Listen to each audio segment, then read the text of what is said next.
Konnichiwa.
Dumelang.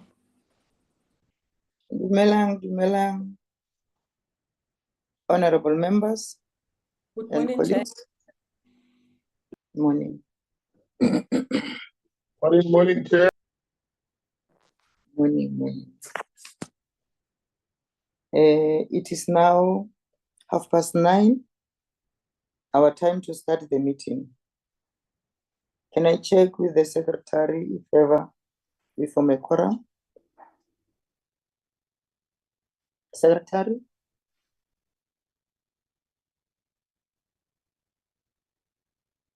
Morning, Chair. Morning, honorable members. Yes, Chair, we can start. You have a Okay. quorum, Chair. All right. Thank you very much. Secretary. Honorable members, I want to declare this meeting open and welcome everybody in the meeting without a waste of time. The purpose of the meeting is all that we know that we should continue with the business of the portfolio committee in order to end up assisting everybody who will be in need of our help. On that note, I would want to say to the honorable members, feel free. We are in the same committee, there's no change. Even when it comes to the issue of participation, feel free. Do as you normally do. Secretary, do we have any apologies?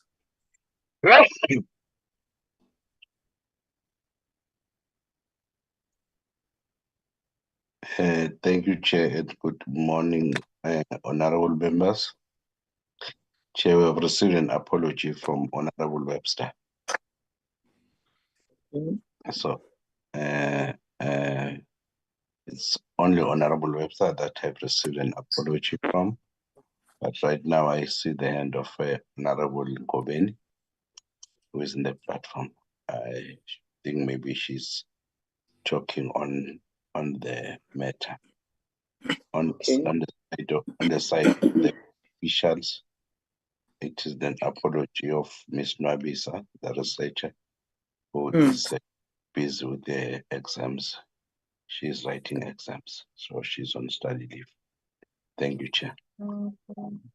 Thank you, Secretary. The Honorable Member Lerato Ngobeni. You may come in. Thank you very much, Chairperson. Good morning, honorable members. Long time no see, no hear. Chair, I just wanted to ask from Ndade King. I didn't get a notification that the session was being recorded for posterity's sake. I'm not sure if it is. Thank you. Oh, okay. Hey, at least I was going to say to you, when now you're boycotting us, we always receive recording in progress. At least the meeting is being recorded. Thank you very much, Honorable Lerato.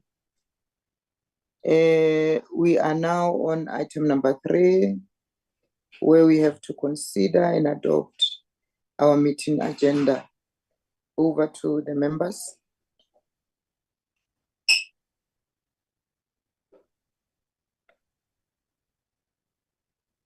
I see the hand of Honorable Chris Malemacha.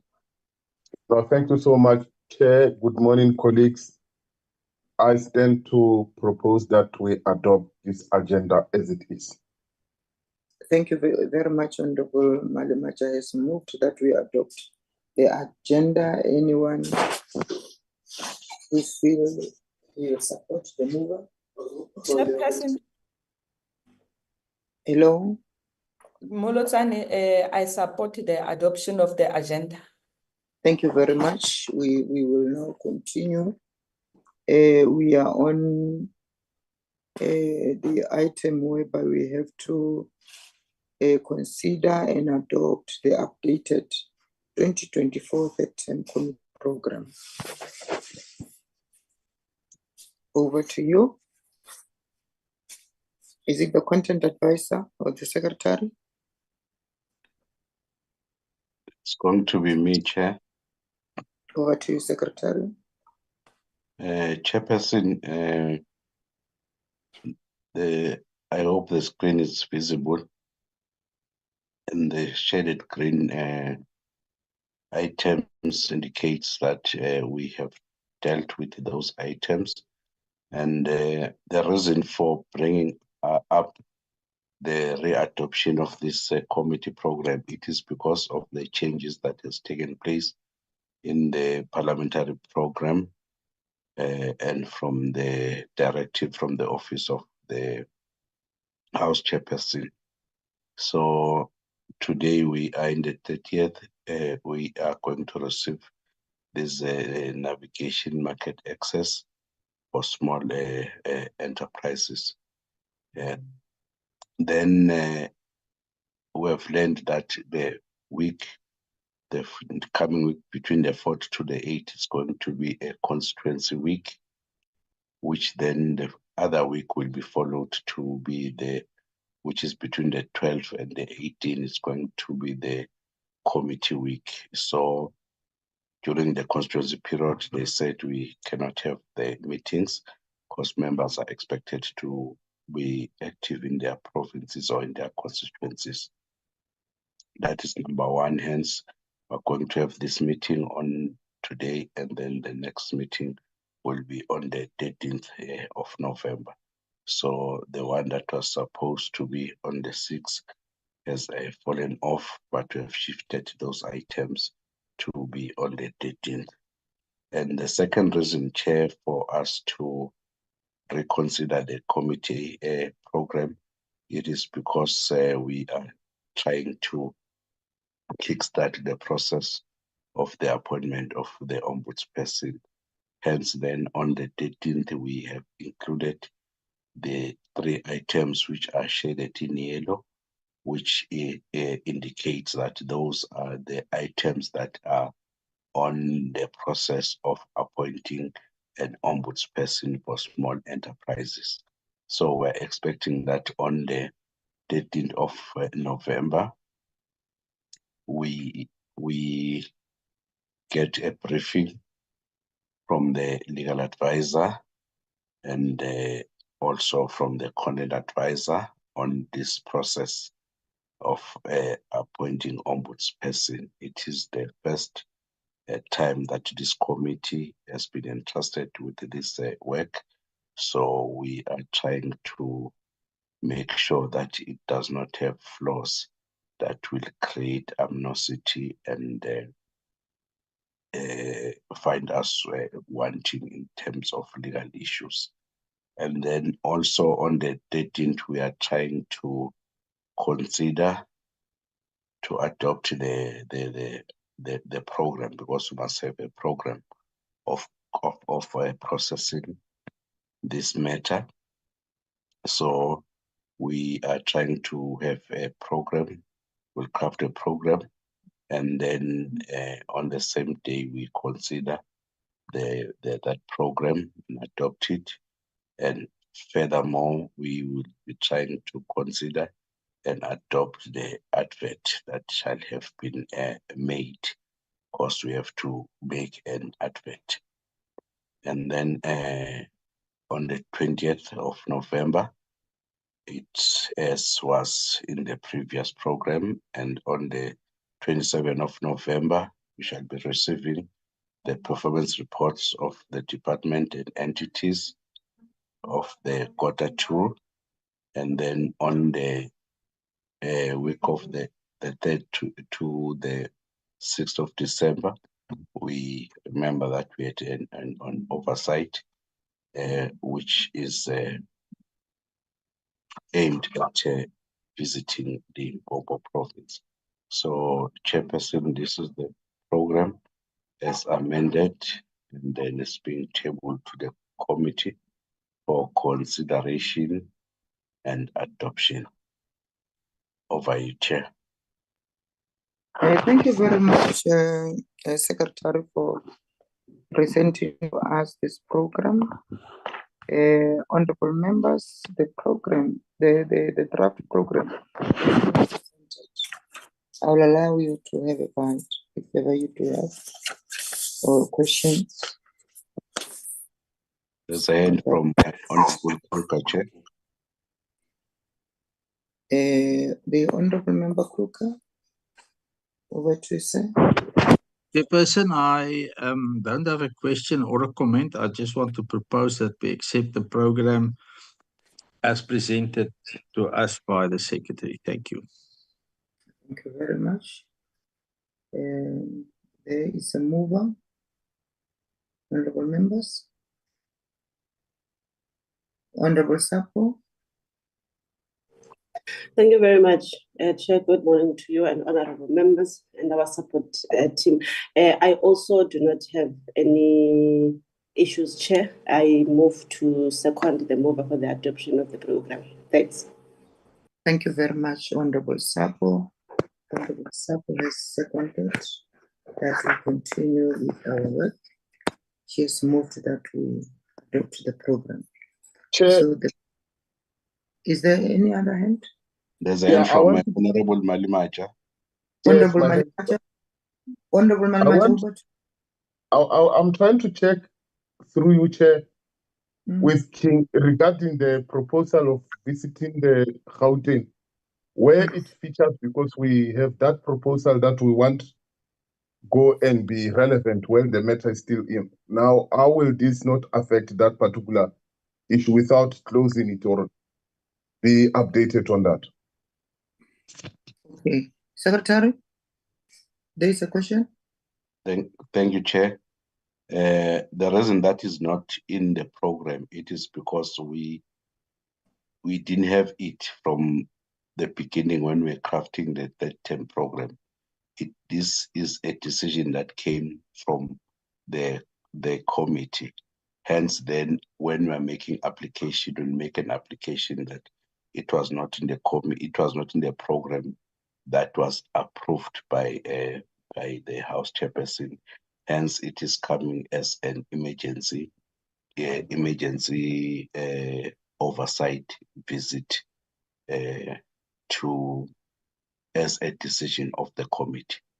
So that's why the reason that is not here and it has not been approved. We still have to make the application to the House Chair. That's the reason that it's not in.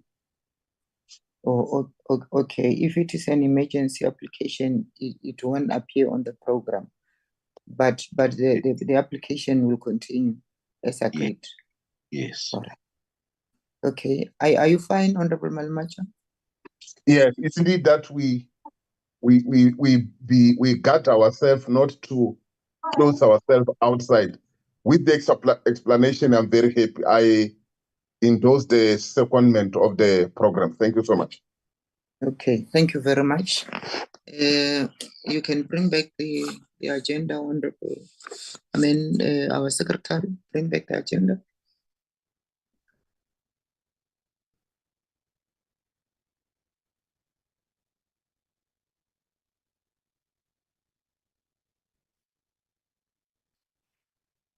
Thank you very much.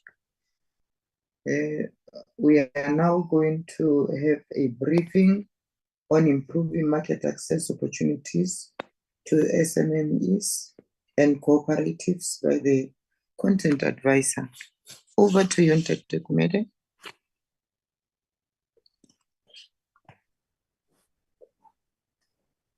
Chairperson, good morning. Morning, honorable members, morning, colleagues. Braking, if I can have, okay.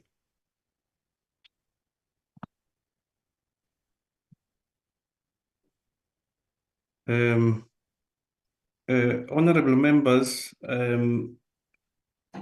maybe just by way of introduction, this is now a build-up to the strategic plan that we will receive from the department in April next year, including the annual performance plan 2025-2026 that we shall receive during the first quarter of 2025. It is really to guide members of this committee as to the areas of interest for the sector. If you speak to any researcher, commentator, analyst, development practitioner, or even the literature on SMMEs and cooperatives, you ask any entrepreneur, what are the areas that affect your business? Most likely they will tell you that it's access to markets, it's access to finance, it's red tape or ease of doing business, or it's access to business premises where they can actually carry out their work. So what we are doing, honorable members, is to sort of zoom into those four issues, four areas of interest for SMMEs, and try to unpack them. What we are doing here is not cast in stone. It's just a high level observation that we are doing for the members to consider when we then receive documentation from the department next year. So today we are just dealing with the issues of access to market for SMMEs and cooperatives. I will cover in my presentation, I will cover the introduction, I will do the problem statement, I will speak to the perceptions. There are perceptions out there from both the SMMEs and also from the corporate sector. I will speak to the potential opportunities for SMMEs and cooperatives in the private sector and also in the public sector. And then I will conclude and make recommendations. In terms of the introduction, honorable members, Braking, are you able to accept on your side, right? Yes, Mr. Komete. Okay, no, it's fine. Then in terms of introduction, honorable members, according to global trends, the SMME sector has been steadily expanding, and it has recently emerged as the largest employer in both worlds, the developing and the developed. There is an OECD research which indicates that almost the totality of the business population, it accounts for 70% of employment, and generate between 50 and 60% of the value add to the economy, which is the GDP of the economies. That's in other countries. In Africa, it is also the backbone for most countries. It represents 90% of businesses and it employs more than 60% of workers, many of whom are women and youth-owned. Closer to home, however, the scenario is a bit different in South Africa, where SMMEs are facing stagnation in both employment growth and turnover. We have observed, honorable members, that over time the sector's contribution is very minimal compared to our peers in Kenya, Brazil, Rwanda, India, and so forth. So it's an issue that the department needs to take up. There are constraints, honorable members, and limited access to market for small SMMEs and cooperatives, which is one of the key barriers to South Africa's attempts at growing the sector. The sector is generally unaware of the standards. There are a number of standards that they need to comply with, which really affect their potential. Also, adopting these standards is also very costly. There are costs involved, like complying with SABS. SEDA is usually assist entrepreneurs that needs to comply with SABS because on their own, they won't be able to make it. The inflexible and exorbitant requirements, there are CIDB requirements for construction. There are SABS requirements for some of the products. There is a hazard analysis and critical control points, usually called HACCP.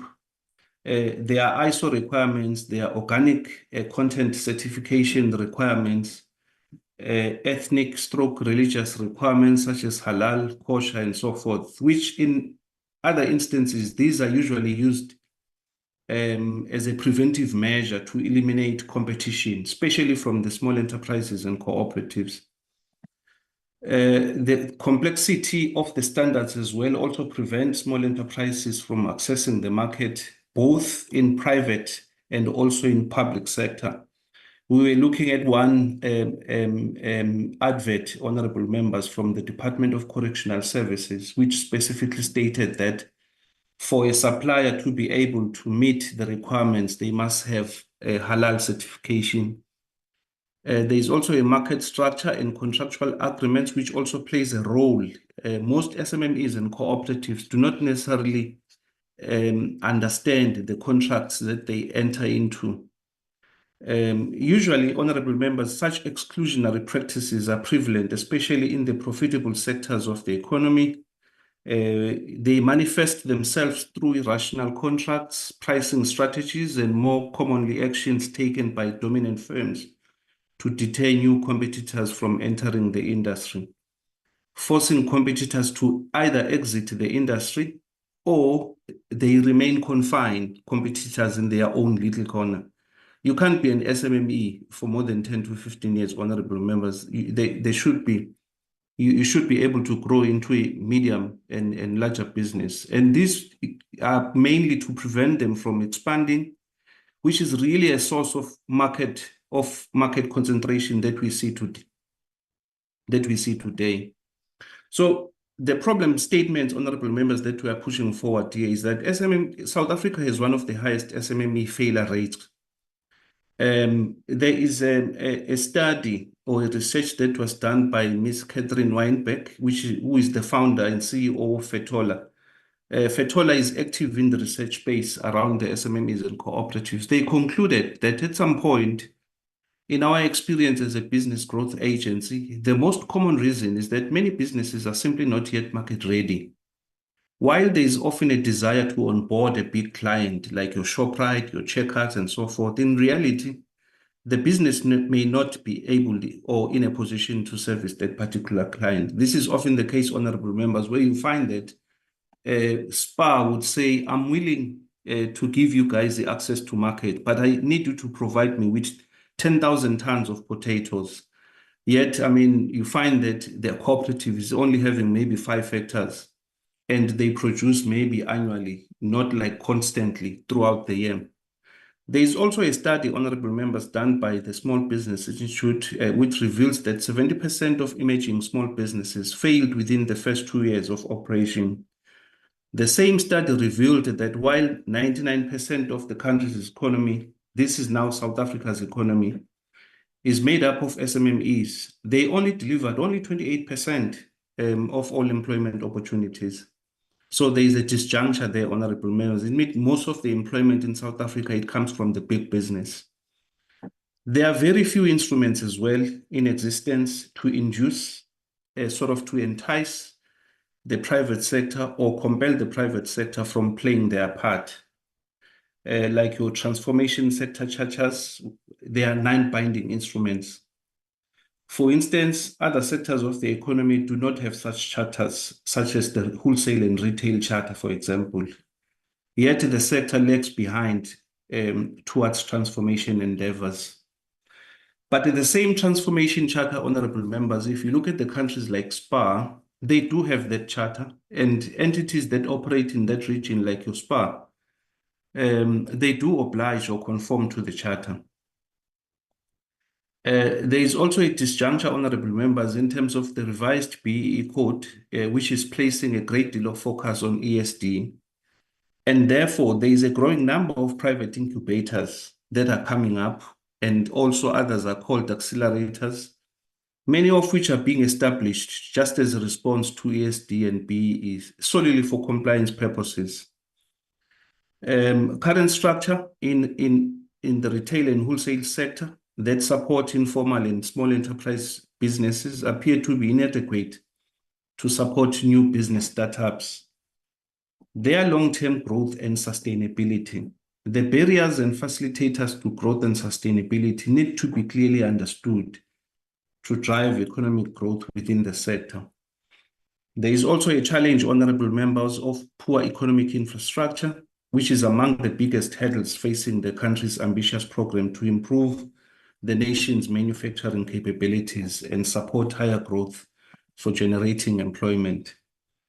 There is also a recent issue which is currently being addressed of the power generation and transmission, which remains a hotly contested issue.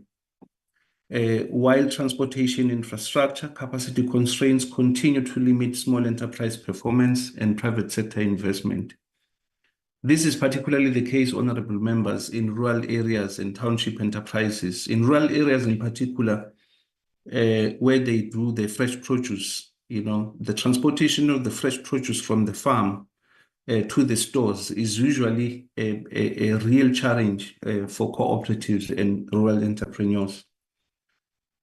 South Africa does not have a single overarching public procurement legislation, and this leads to fragmentation. Honorable members, some of you are aware now that there is a procurement act that has been signed by the president. And in terms of the procurement act, it sort of deals with some of these challenges.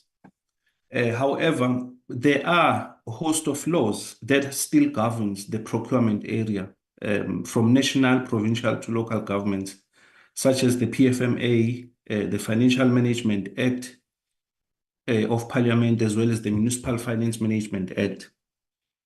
The department itself, honorable members, it lacks a national market access strategy, which should ideally act as a foundation for all supply and enterprise development initiatives. In principle, or in an ideal world, DSBD should be owning multi-billion rand ESD program. There are various corporations, honorable members, and each of those corporations, like your SPAR, your Checkers, your Boxer, your Pick n Pay, you name them, they all have ESD. But the challenge with these ESDs, they don't talk to a strategy that ideally should be driven by the Department of Small Business Development. So the perceptions, honorable members, are there. Like domestically, you'll find that when you ask Checkers, when you ask SPAR and so forth, why are you not sourcing from the cooperatives and the SMMEs? The answer usually will be, we cannot find these small enterprises and smallholder farmers. Even if we do, they do not have the capacity and capability to supply according to our requirements. This one is particularly true, honorable members, because of the requirements that are there, like your organic certification, your gap analysis that are required when you want to supply the likes of Boxer, the like of SPAR, Pick n Pay, and so forth. Those with potential are risky and unreliable suppliers. They do not have the financial muscle to compete. This one is particularly true. Our role is to procure for our internal customer and do not develop suppliers. This one is also true, honorable members. Their responsibility or their role is mainly in the wholesale and retail sector, not to develop suppliers. Then this responsibility, in our view, honorable members, lies with this department. There is no benefit that we can derive by buying from small-scale suppliers. Whereas if you look at the literature, honorable members, internationally, just by looking at the UK, what is the perception in UK? In UK, small businesses are much greater benefit to local communities than large firms. It's the opposite of what you find in South Africa. In UK, for every $1 spent with the SMME business, 63 pence was respent in the local area. So there's no extraction of profits, from an area which produces the products, compared to 40 pence in every in £1 spent with the larger business. Again, the opposite is true of what you find in South Africa. In US, for instance, minority businesses, firms are being established and growing at a faster rate and employing minorities at a faster rate than any other sector of the population. In US, they find that doing businesses with small and minority is advantageous due to them being agile and adaptable. They are more in touch with community needs and purchasing trend, thereby liberating new market opportunities. Then, honorable members, on number 4, we then look at the potential opportunities for SMME in the private sector. The objective of this section really is merely to underline the significance of the private sector procurement, because Whenever a subject of access to market is brought to the surface, attention is often and exclusively directed to the state as a procurer of goods and services. That is true. Yet the private sector is maybe double or triple the size of the state sector or government sector. Our approach, therefore, honorable members, is to therefore surface the role that could potentially be played by a private sector. It could either be through their ESDs or any other form of intervention that this August House may recommend. We do this by looking at the results of the few listed general retail groups in the country. In particular, we also try to identify downstream opportunities that can be leveraged by SMMEs and cooperatives. The first one, your SPAR, for instance, the SPAR it's one of the well-established retail corporation in SA. Their head office is in Durban. It operates in 9 countries. And then by saying 9 countries, honorable members, it means the products that are produced by SMMEs and cooperatives, they have the potential of reaching those 9 countries, provided we have a proper relationship with SPAR. It has 10 distribution centers, and it serves 3,768 retail members through 14 stores, store formats every day. The turnover for this year, honorable members, was 77 billion rands from 71 billion rands in 2023. One good thing about SPAR is, like PEP stores, their national footprint is without comparison. In each and every town that you visit, you find that there is a SPAR store. However, if you go and ask them, where do you guys source your produce? Usually there are trucks that goes there to deliver. The quantity that is sourced locally is usually very small, even on things that can easily be sourced locally, like your fresh produce, your potatoes, your butternuts, spinach, and so forth. It's also, again, due to a lack of a coherent relationship between the DSBD and these chain stores. Honorable members, we once invited the SPAR Group CEO, who appeared before this committee, to present the group's vision and strategy. He identified potential areas of collaboration and expressed the group's commitment to helping the government grow the sector. That was Mr. Graham O'Connor, who once visited this committee. So that relationship is still open. The SPAR, honorable members, which is the largest South African retailer by market capitalization, sales, and profit. The distribution of stores as at 30 June 2024, it was 3,639. This includes OK franchise with 608. They have national distribution centers, 32. They also operate in Southern Africa, including countries like Lesotho, Eswatini, Botswana, Namibia, Zambia, and so forth. And the number of stores are provided there. The group's revenue climbed from 215 billion in 2023 to 240 billion in 2024. Honorable members, I'm raising these numbers deliberately because what then this department of ours needs to do going forward is to unpack this thing, to say, out of, say, 250 billion rands, what is the revenue that accrue to SMMEs and cooperatives? To what extent do you source from cooperatives? During the 6th Parliament again, we were fortunate to have a fruitful engagement with a Shoprite Group. Again, the group is in full support of the government endeavors to grow the sector. So this is a relationship that we can explore with Shoprite, but for us to do that, we really need to know our story and have our ducks in the row. Then the next one, another example, honorable members, it's the Woolworths Group.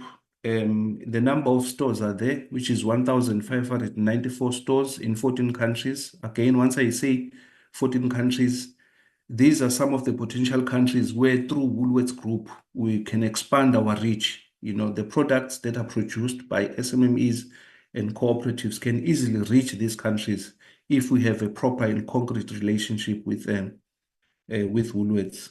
Their revenue, again, It grew from 73 billion rands in 2023 to 76 billion rands in 2024. The food business in particular constituted 42 billion rands, which makes up maybe 56% of the total revenue in 2024. Then the last bullet point, honorable members, just to indicate that the group held both the food and FBH supplier conference this year. So the question is, if they are having these supplier conferences, what is the representation maybe from SEDA or from SIFA or from the Department of Small Business Development? Are we aligned in terms of our objectives as the department and the objectives of the group itself? You know, it clearly demonstrates the willingness of these retail stores to partner with the SMMEs. But are we meeting them halfway to fulfill our mandate as well? Then the next one, honorable members, it's your Messmart. They have 436 stores. They operate in 13 SSA countries. The group's revenue was 89 billion rands from 85 billion rands in 2023. This one, honorable members, I deliberately indicating as well, because we will touch on the NSNP towards the end of this presentation, SRD and so forth, because, you know, I'm sure, honorable members, some of you are familiar with the program, the Department of Basic Education program called National School Nutrition. Most of the suppliers, they are contractors. They source their supplies from the stores that are affiliated to Massmart. You can look around in most parts of the countries. Most wholesalers, they are owned by Massmart. It's just that they are using different names, but most of them are owned by Massmart. Then the Pick n Pay group also, it has a number of stores. It also trades around the Southern Africa region, Eswatini, Lesotho, Namibia.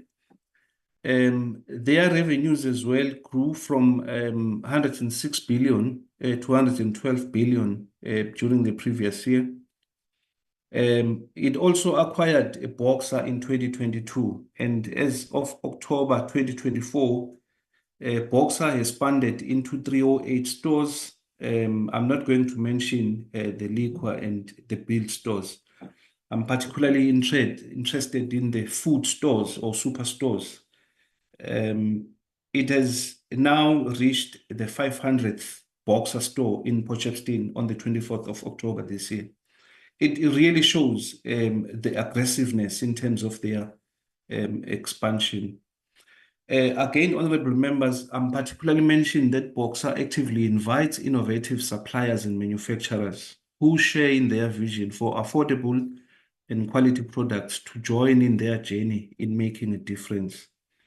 It has a dedicated mandate to support, uplift, and create opportunities for SMMEs across Southern Africa. In a nutshell, honorable members, again, is if Boxer is extending a helping hand, where is our department to leverage or harness those opportunities on behalf of the sector?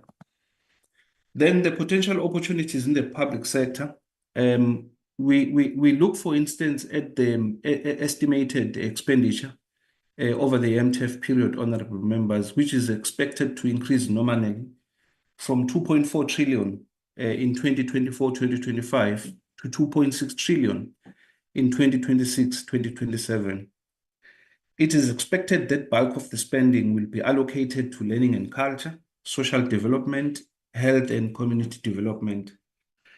Honorable members, the committee considers public procurement as a critical lever to change the production and ownership of the economy, to empower Black people, people living with disabilities, women, and the youth. The committee welcomes the signing of the Public Procurement Act into law, and particularly pleased with inclusion of Section 17 and Section 18. Section 17, Section 18, honorable members, deals with the set-asides. What I will then do after this presentation, I will share the final Procurement Act for the members maybe to go through those particular chapters, Section 17 and Section 18. Again, this is interesting, honorable members, because the previous legislation which was the triple public procurement finance legislation, did not make a provision for set-asides.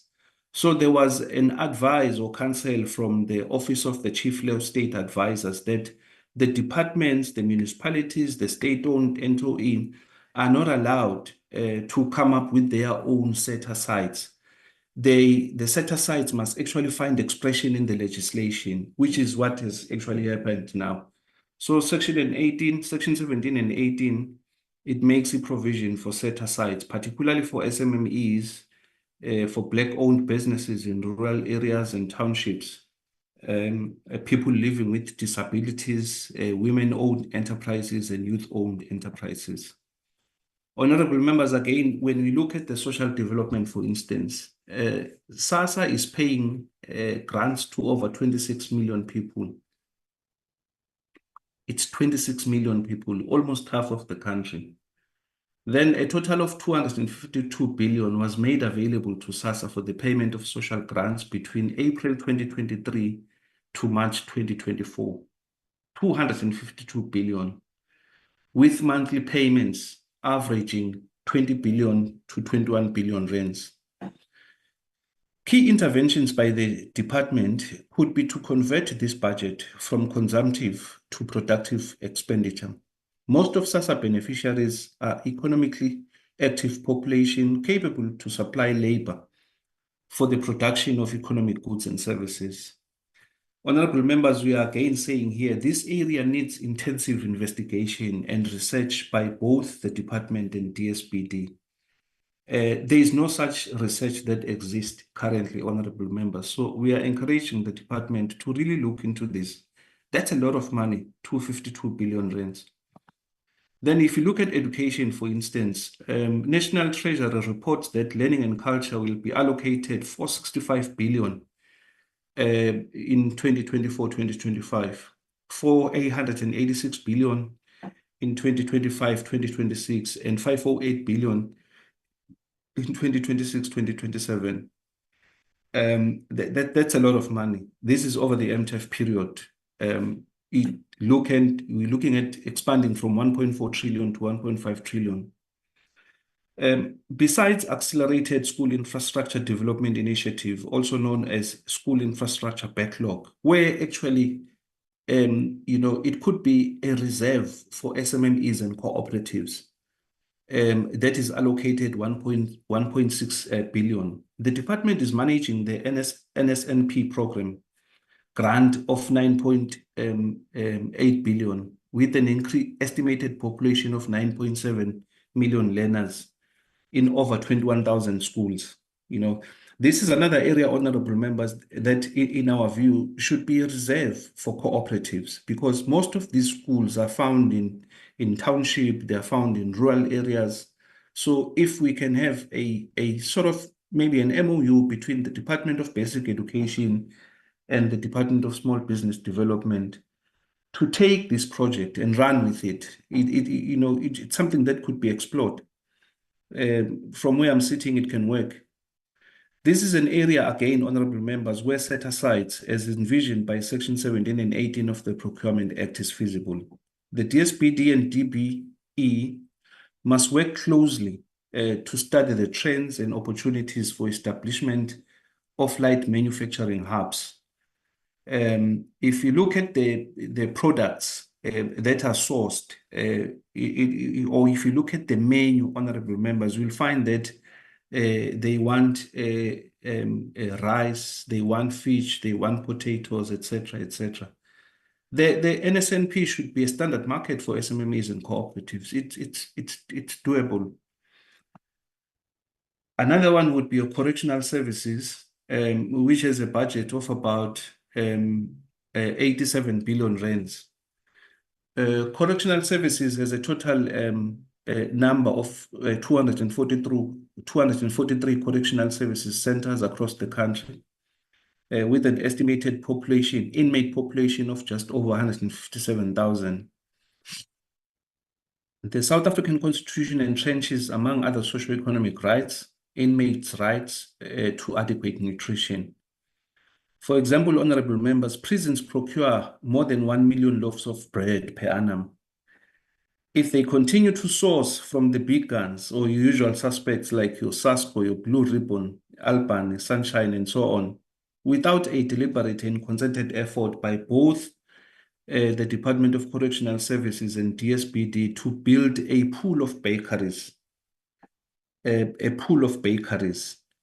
these bakeries can actually be, we visited one in Northwest, for instance, where, they are supplying mining companies and so forth. If we don't do anything, honorable members, this is equivalent to a squandered opportunity. So DSBD may partner with the Department of Correctional Services to come up with tangible programs to assist or to plug SMMEs and cooperatives in this area. Then in conclusion, again, honorable members, these are just high level. With the private sector, I used to say maybe 4 groups or retailers. With the public sector, I'm using only a few departments. There could be more. So in conclusion, the importance of small enterprise sector is increasingly being recognized in many countries, including South Africa. After many years of market domination by large enterprises, which they are still dominating, by the way, current structures in the retail and wholesale sector that support informal and small businesses appear to be inadequate to support new business startups, their long-term growth and sustainability. The barriers and facilitators to growth and sustainability need to be clearly understood to drive economic growth within this sector. The participation of the small enterprise sector is still low, judging from the market share and overall contribution to GDP. There are numerous initiatives, however, that are now being undertaken to redress past discrimination. One of those would be the Public Procurement Act that I've just referred to, and improve market environment, e.g., there was a grocery retail and market inquiry that was commissioned by the Competition Commission, largely looking at the market concentration. If it yielded any positive results, honorable members, the jury is still out there. Access to markets is no myth for small enterprises. It remains one of the major challenges for small businesses alongside access to finance. The Portfolio Committee recommendation is that a dedicated access to market strategy should be developed by the department. Having a robust access to market strategy fully in place is extremely essential for a number of reasons. For example, it encompasses many dimensions that provides a holistic assessment, including identifying access barriers, market access insights and opportunities. It demonstrates market viability. It provides platform for long-term vision. It leads to a variety of answers. It affords all key and relevant stakeholders to sing from the same hymn sheet and to avoid second-guessing each other's decisions. Not only is the strategy important, it also requires a new cross-functional approach that is crucial to DSBD mandate of streamlining and coordinating various stratas or various spheres of the state into a well-oiled machine that runs itself. Then in terms of the recommendations, honorable members, these are indicative. They are not cast in stone. The recommendations are indicative. There's no one-size-fits-all solution to the challenges facing SMME and cooperative sector. However, some of the key pillars that could form part of a wider access to market strategy are as follows. On the private sector front, a number of interventions, such as lobbying the industry, having discussions with retail and wholesale sector, and other key players to develop a charter may be considered. By the way, honorable members, again, during the 6th Parliament, we had a session with RW CETA in terms of, helping us identify areas where they can play a role in terms of increasing access to markets for SMMEs and cooperatives. they are still available. A particular focus must be given to ESD, which is the Enterprise and Supply Development, and other triple BEE codes of good practice, which are currently being used to comply or a tick box exercise, adding little value to the small enterprise ecosystem. In the age of technology and the era of fintech, the question here is, are DSBD and DSD not able to position spaza shops as distributors and pay pawns for SASSA beneficiaries? If entities like your SPAR, your USAVE, and so forth can do this, I don't see why spaza shops cannot be given a slice of this lucrative opportunity. With the fintech, honorable members, anything is possible. Bearing in mind the rural character of the country, a considerable number of township rural enterprises and smallholder farmers will naturally be drawn or attracted to the agricultural sector. The deficiency of enabling or economic infrastructure, such as access roads, such as agri-logistics, the greenhouses, the pack houses, processing facilities, and fresh produce markets, etc., is proving to be a major bottleneck and one that requires an integrated response. The district-based service delivery model provides DSBD an opportunity to possibly revamp its shared economic infrastructure facility. Honorable members, this is one of the programs of the Department of Small Business Development. So what we are saying here, it can actually target 44 district municipalities. Currently, I'm sure you noted in the annual report of the department that some of the targets were not met, such as the refurbishment of the market stalls in Mangus. I think there is another one in Limpopo, for instance, that were not achieved. But if we can say maybe we want to have in all the district municipalities, multi-purpose distribution centers using this infrastructure facility, I'm sure there is a lot that we can achieve. Then the next one, most private sector players, as shown here and above, require production or processing areas that meet the standards that we have just mentioned, which is really something that this department should look into.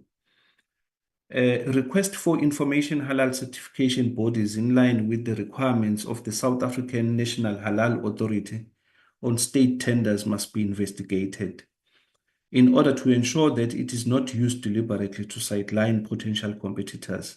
This is happening, honorable members. You'll find that some of the state tenders, they come with these conditions to say, if you don't have this certification, you won't be able, or it's actually an elimination criteria that is used by the government departments and SOEs to eliminate potential SMMEs and cooperatives. So it's something that this department should really look into going forward. Furthermore, safe and reliable distribution centers that meet the retailer's food packaging and handling requirements, as well as Department of Health food safety requirements, are vital in meeting the private sector demands. So the creation of districts' shared multi-purpose distribution centers could be explored jointly with the Department of Agriculture, maybe with the Department of Education as well, Correctional Services, Rural Development, and the department. It's the department, in my view, honorable members, just should be driving this integrated agenda. The department must consider having a structured approach and engagement with National Treasury that will cover a spectrum of issues. As a custodian of the Public Procurement Act, honorable members, it's only natural that the department at some point will have to approach a National Treasury with a view of discussing some of the issues, such as the department must lobby National Treasury to accelerate the implementation of the Procurement Act. The department must lobby National Treasury to outlaw the sale of tender documents. This does not make sense at all. Some of these tender documents, will find that the municipality is selling them for 2,000 Rand. And then that's an automatic elimination. When you look at the cooperatives and SMMEs, It's an automatic elimination.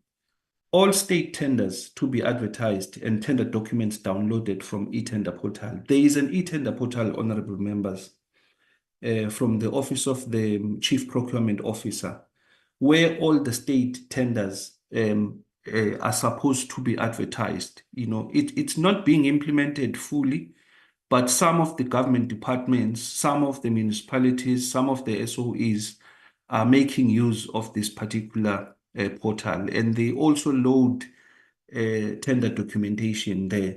But there are still scrupulous government departments and municipalities that decides to make money out of these tender documents by selling them to SMMEs and cooperatives. There should be a phase out requirements for experience on enterprises owned by women and youth. Some of these are being used perversely to eliminate competition.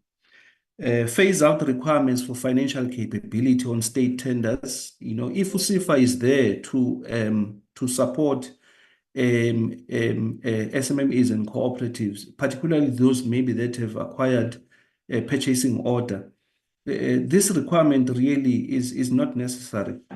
Phase out compulsory briefing sessions. You know, at this day, in this era of technology, there are some municipalities or government departments that still force SMMEs and cooperatives to attend physical briefing sessions.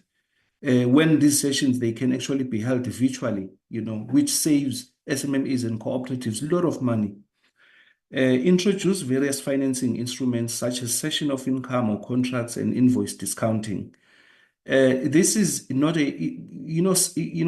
some municipalities apply different rules. Some they do have a session, some they don't have a session. So what we are saying, honorable members, is that, you know, the Department of Small Business Development should lobby National Treasury to have a policy around this particular issue so that it becomes standard that if you happen to obtain a tender in a particular municipality, you have SIFA that will finance your purchasing order.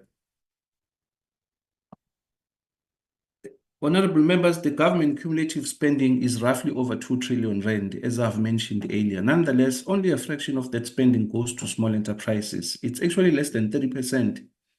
The rest goes to big businesses, because if I get a tender today, the first thing I do is to do the quotations. And when I do the quotations, you'll find that I do them mostly at Messmart, at Game, and so forth. The Department and National Treasury should craft an implementable strategy to reduce market concentration, including possible introduction of quotas. For instance, you know, each department can look National Treasury to say for every 1 rand spent by the state on a big corporation, 40 cents of that must go to an SMME or cooperative. Another issue, honorable members, is the non-payment of service providers. Small enterprises in particular is not only rampant to the state, but private sector as well. Until recently, the private sector, owing to lack of transparency, statutory reporting, as government departments usually do on an annual basis, statutory reporting and accountability similar to state sector, has been operating below the radar without attracting much controversy. The visit we did in Northern Cape, honorable members, for instance, it's a recent example of a private sector that is not playing its part. So far, the response has only been directed at the public sector. Stricter measures must be developed to rein in and ensure private sector accountability. DSBD should conduct research, package investment opportunities, and sell them to youth, women, township, and rural-owned and cooperative-owned enterprises. Honorable members, by packaging, I mean the identification of opportunities, and the department must be prepared to fund those opportunities. The department must study the profile of each region, the patterns or trends of each local municipality, the trends in the district municipality to provide to province in order to know or understand the consumption pattern of a particular region. It must identify the common and primary area of need and geographic opportunities. The DSBD should consider signing MOUs with the likes of SPAR, Shoprite, Boxer, and so forth. I'm not sure if these MOUs do exist, but it's a suggestion we are making that it should be considered.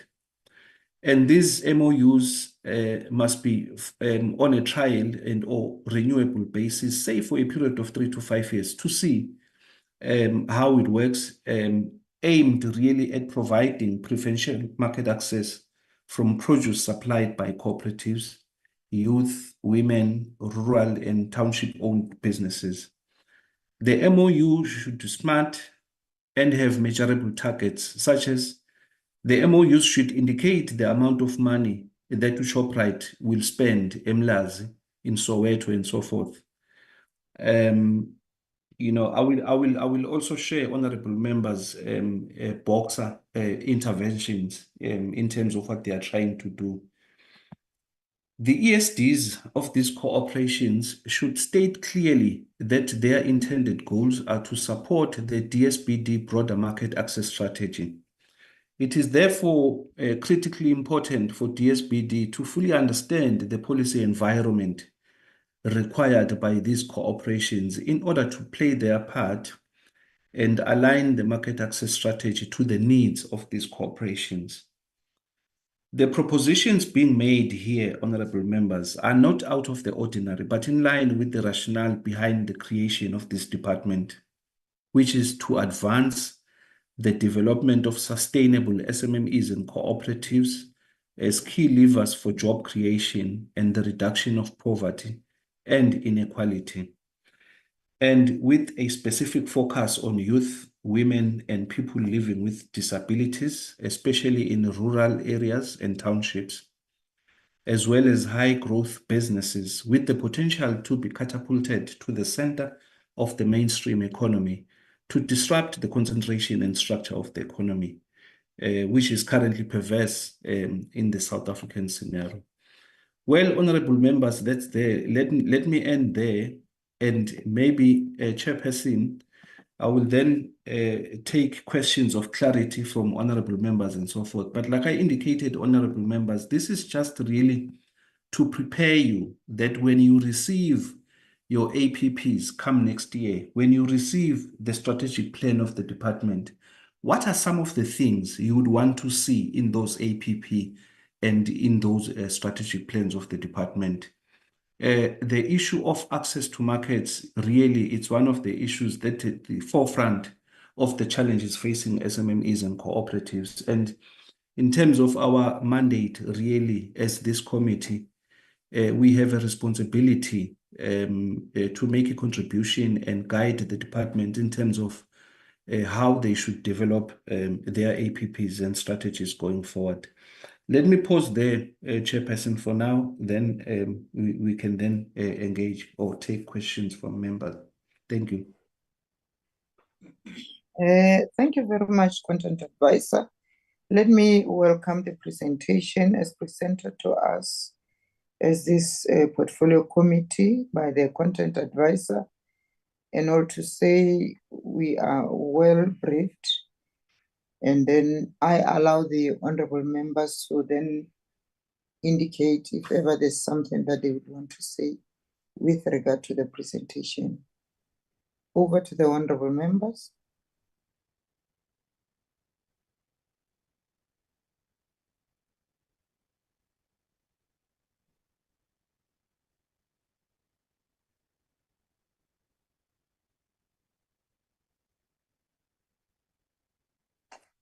Now the hands are showing. I see Honorable Member Baba Oloma Tulelwa, and there is this other one who is using Samsung SMX 516B.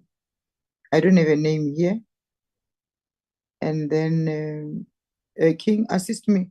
Who is this member who is using the Samsung? I would want to call the member correct with the member's name. Then the Honorable Matsolo Molotsani will follow. Honorable Chris Malemacha, Honorable Sapo,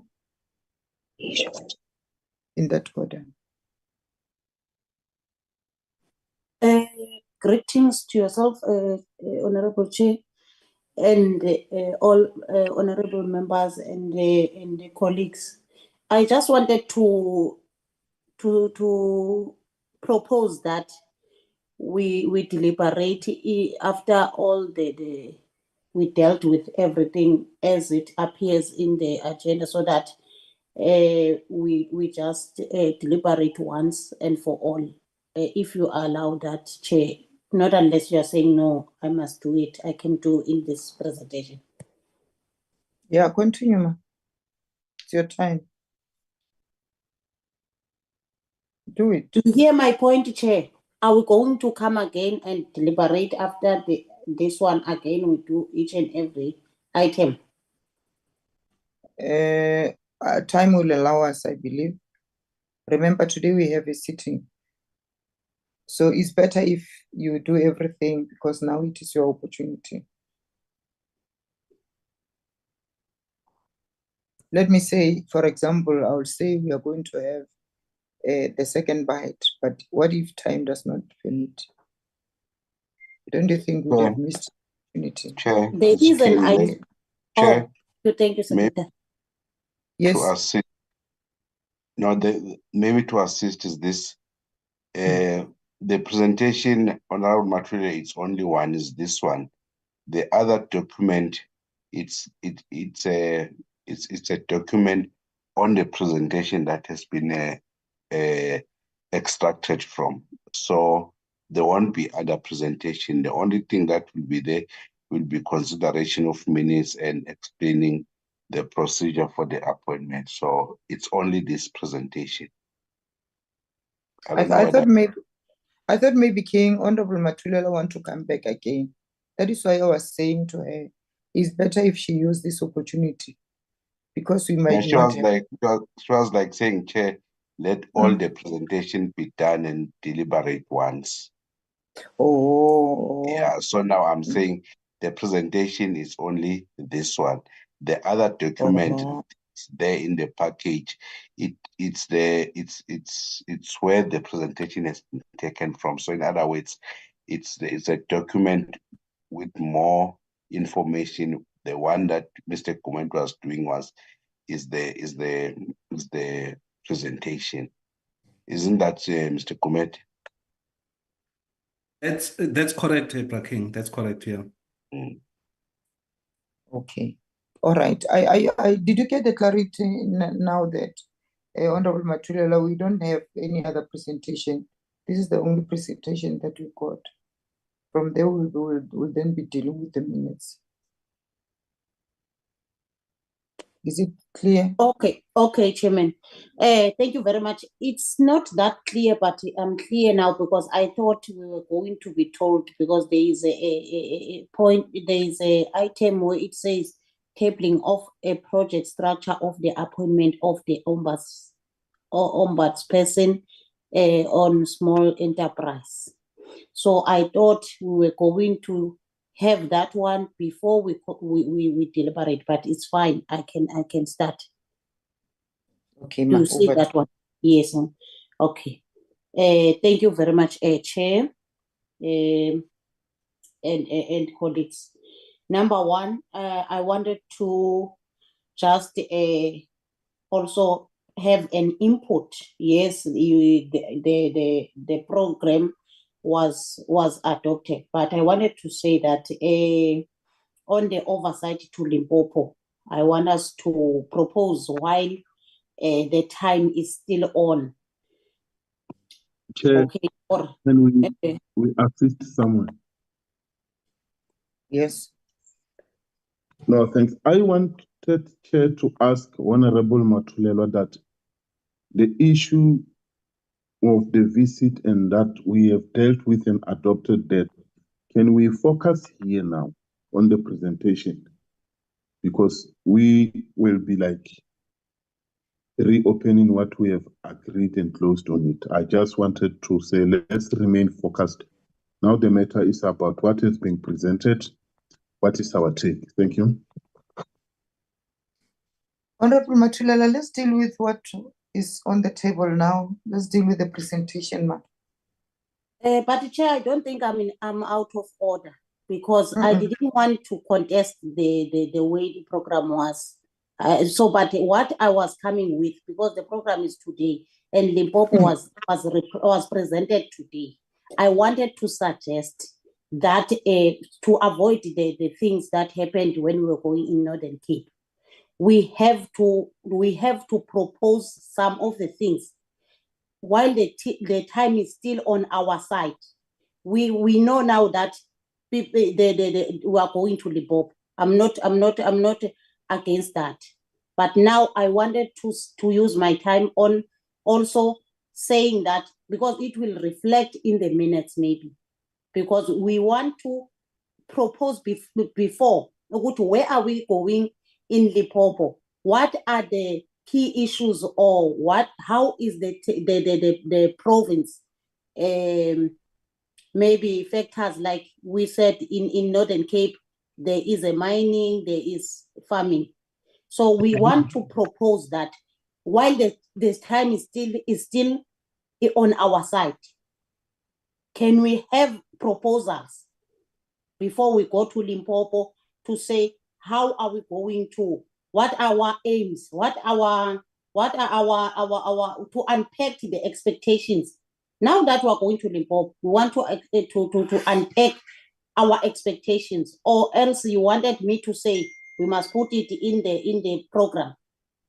Aims and objectives with regards to the conduct of this, to conduct oversight, so that in the near future we prioritize the provinces that have deep crisis and lack of support by the department, like above Eastern Cape. Remember, in our last meeting, we suggested that we will only decide to go to Limpopo if we are approved to do an emergency oversight in Gauteng. But now we started with the one that with the last one. Then we take the first one to the last one. Where there is, what if we are not approved? Okay, pardon me, ma. Pardon me. Let me come in there. Firstly, we have agreed that today we are going to continue with the presentation, and we allowed Dr. Kumede to do the presentation. Now it was the time for us to interrogate the presentation. Anyhow, because you are raising the matter that happened last week. Last week, we deliberated on the two provinces that we can visit. One was an emergency, and the other one will fall under after the emergency. And there was an opinion through the discussion that we start with Gauteng. That is why Honorable Malemaja asked a question that why is our emergency visit on oversight is not appearing on the program. And the response from the Secretary King, he said, we cannot put an emergency oversight visit on the program because it was not agreed then when we were doing the draft of the program. So he even continued to say, we are busy with the papers. We are going to submit the request for us to go and do the oversight in Gauteng. So I don't think what you are saying now is correct. We are doing what we have agreed. And the other issue was that the death that happened because of these small business issues, it was Gauteng and Limpopo. And we even said the second oversight will then be Limpopo. Because remember, there was a suggestion in our discussion that maybe we go to Gauteng a day or 2 days, and then we go to Limpopo because of these issues. But the last agreement was that no, we go to Gauteng first. And then after that, is then that we can go to Limpopo. And with your request, Honorable Matulelwa, the content advisor is still going to go through on what is it that we are going to, he will conduct the department, he'll conduct the agencies as to what is it that they have done, so that we go there and make a follow-up on their work like we did in the Northern Cape. But firstly, we are going to touch on the spaza shops whereby the death happened. And then thereafter, when it is our time for preparation to go to the oversight visit, is then that we can put that on our discussion and discuss about it. For now, allow me to direct this meeting We are on the presentation of the content advisor. Thank If you, ever Chair. maybe you, Thank okay, you, okay. thank you. And then let me just go straight to the market. At least the committee has noted that I'm concerned about the oversight. Then number two, on improving e-market access opportunities to SMMEs, NAMA cooperatives. The content advisor, I think, has touched most of the aspects. But mine is to say that we must remember that during our public hearings across the country last year, other perspective on the market issue, the MSMEs in the Eastern Cape, in Alfred Nzo and the Southern Offi OR Tambo, in particular Airport St. John's, they revealed that they are based in farming. And they are requesting that the department must build them e-market and storage for their products to avoid e-loss due to their exposure to e-weather conditions since they operate outside. So you know how veg and fruits respond to the sun and every windy weather condition. So it becomes a loss in most cases. So also, I wanted to say that with regards to the presentation as well, and many things that we spoke about, also the processing infrastructure so that they can process their own products. And then I just wanted to say that the business amendment bill that the minister is bragging about, while the truth is that the bill is not yet existing and is not even in its foundation stage. After 3 years, we've been waiting for the business amendment bill. So it is critical, Shem, and it needs to be fast-tracked because the big businesses, yes, we see these things of poisoning, the spaza shop, people, many things are there. But also the big businesses like about ShopRite, Pick n Pay, about Spar, nezinye shops ezinkulu. They are only occupying. They are not only occupying townships in our rural areas, but they also taking the whole territory of our small businesses by even selling our fed cooks, nama items that are starting from 50 cents, 1 rand, 5 rand. You know, when you go to the till, you will find a stick sweet there. You will find something less than 5 rand, something less than 10 rand. That territory should be not allowed to happen in big businesses, because by them selling stick sweets in their shops, meaning they are killing a small business outside that shop, that big shop. There's everything now in big shops, even ice. Isiqeda uzosithola eshop kodwa bekade sidayiswa abantu abazidayiselayo. Why a big shop will sell a package or 5 kgs, 10 kgs, but also sell a 1 kg and a 2 kg? So we need to also cover those things. I think this access to market also, it will need this bill to come to an action and to be implemented, because we can't allow big businesses to do as they do now. So people now, they've opened even some parts of areas, people, they've got containers. They are cooking food there for 25 rand. But you find that in Spar, in Pick n Pay, all the big shops, they're selling the same product that the small businesses are selling.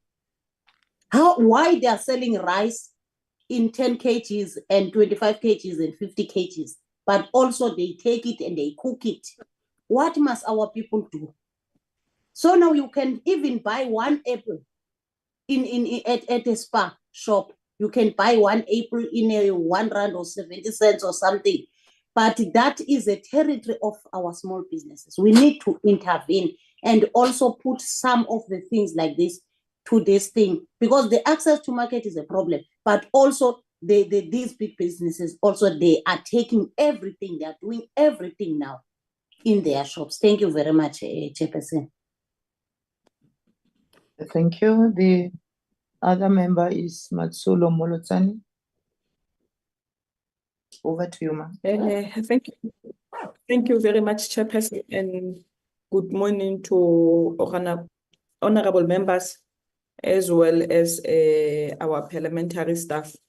Chairperson, I think I have only 2 issues that I want to raise from the presentation. Let me also welcome the presentation that has been done by Ntate Gumede.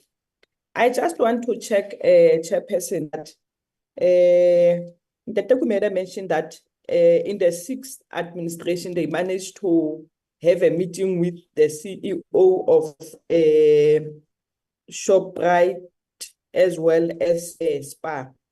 I just want to check on the discussion that they did have with that CEO. How far is the progress of whatever they've discussed? And then 2, is it possible that we can also have the same meeting with those 2 chain stores, just to come and check with them that I think they have a lot of red tapes that don't allow our local business people to acquire the chain store to bring them to location. Unlike Boxer, for a business person to bring Boxer in location, it's not difficult like bringing your SPAR in location.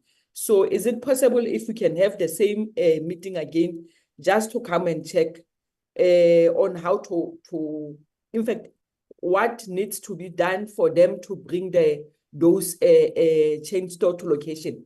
But it must be owned by our cooperatives. It must be owned by someone from the local. 2, Chairperson, with the issue of these shops to get the fresh produce from the local SMME, I think it will be one of the things that we must discuss with them. Let me make an example.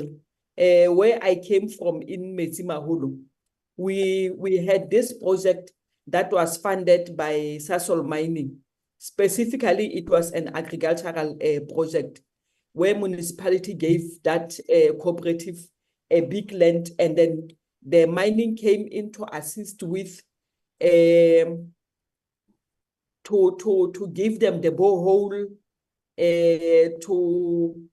to safeguard the area they are working, where they are working.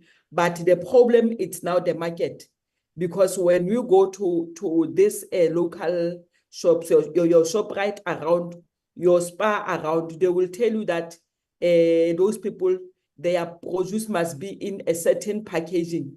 And unfortunately, that SMMEs, they can't afford that packaging. So why can't we call them to come and discuss all those things? That send someone there, it's that cooperative, they are still trying to grow, but they can be able to produce so that they can be able to be assisted. Chairperson, thank you very much, Chair. Thank you very much, the Honorable Molotsani. Honorable Chris, it's your time. Thank you so much, Chair. Let me take this opportunity and welcome the presentation, a very rich with information presentation, and a presentation that need not to be tampered with, instead need to be allow it to melt in our understanding, so to ensure that we give a proper guide on it, and we able to draw recommendation properly from it and go and assist. Content advisor, you will agree with me when I say the main economic policy goal of the government is to provide a framework where inclusive growth is accelerated. And when you start, you when you mentioned the challenges of the SMEs, the issue of more important to us was to access markets, which we all agree. You mentioned the issue of to access finances. You mentioned the red tapes. You mentioned the financial premises itself, which I agree with them. But in many cases, they are used as an obstacle, not necessarily to grow. My main concern is if indeed we want to achieve, especially with the SMEs, as you compare to other international countries, where they are given a higher respect on the basis that they themselves are treating themselves professionally. And that is why one or another, they are competing with whatever threat in the economy. One will say the issue of the outreach program by the committee and the department is very key and important. But going once to me is not enough. We will need a continuous financial education to the SMEs as a strategy to make them graduate from SMEs to a bigger business people. Because we spend much of time having people head to seat, but not necessarily with growth.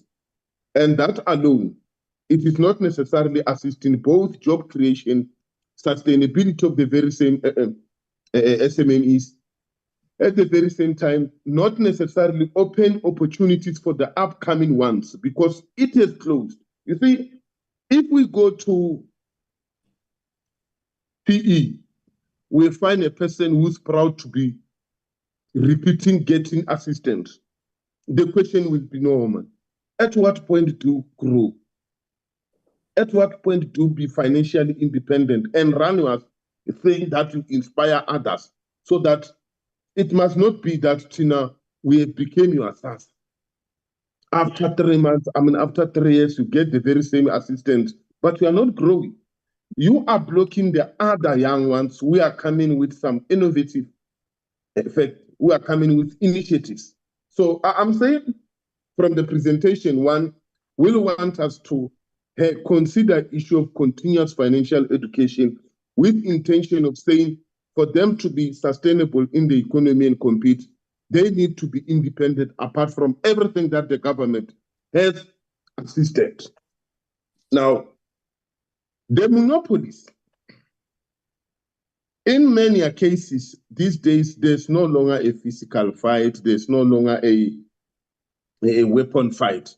It's how do you master the market power?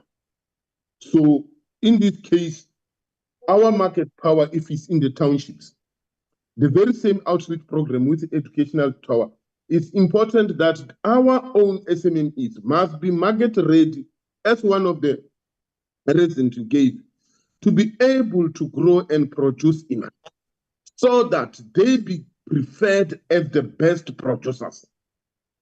Because we can pump all these monies, but if they're really not necessarily meeting the demand, we will end up having these sessions and we will not necessarily assist it.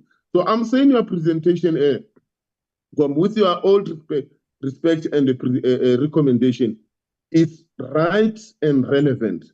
It's for us to also ensure that the people we want them into this sector are also assisting. When I sit down, one will be just few questions to say what could be the reason for the stagnation in both turnover and employment growth for small businesses in South Africa. I think that one is a direct question you can come with. Then the last will be, why does South Africa not have binding instrument through the transformation sector charter for retailers, as we can see it is done in Namibia for this industry to play a critical role in development of small businesses in South Africa. Thank you so much, Chair. Thank you very much, Honorable Chris. The Honorable Member, Carol Mafagani.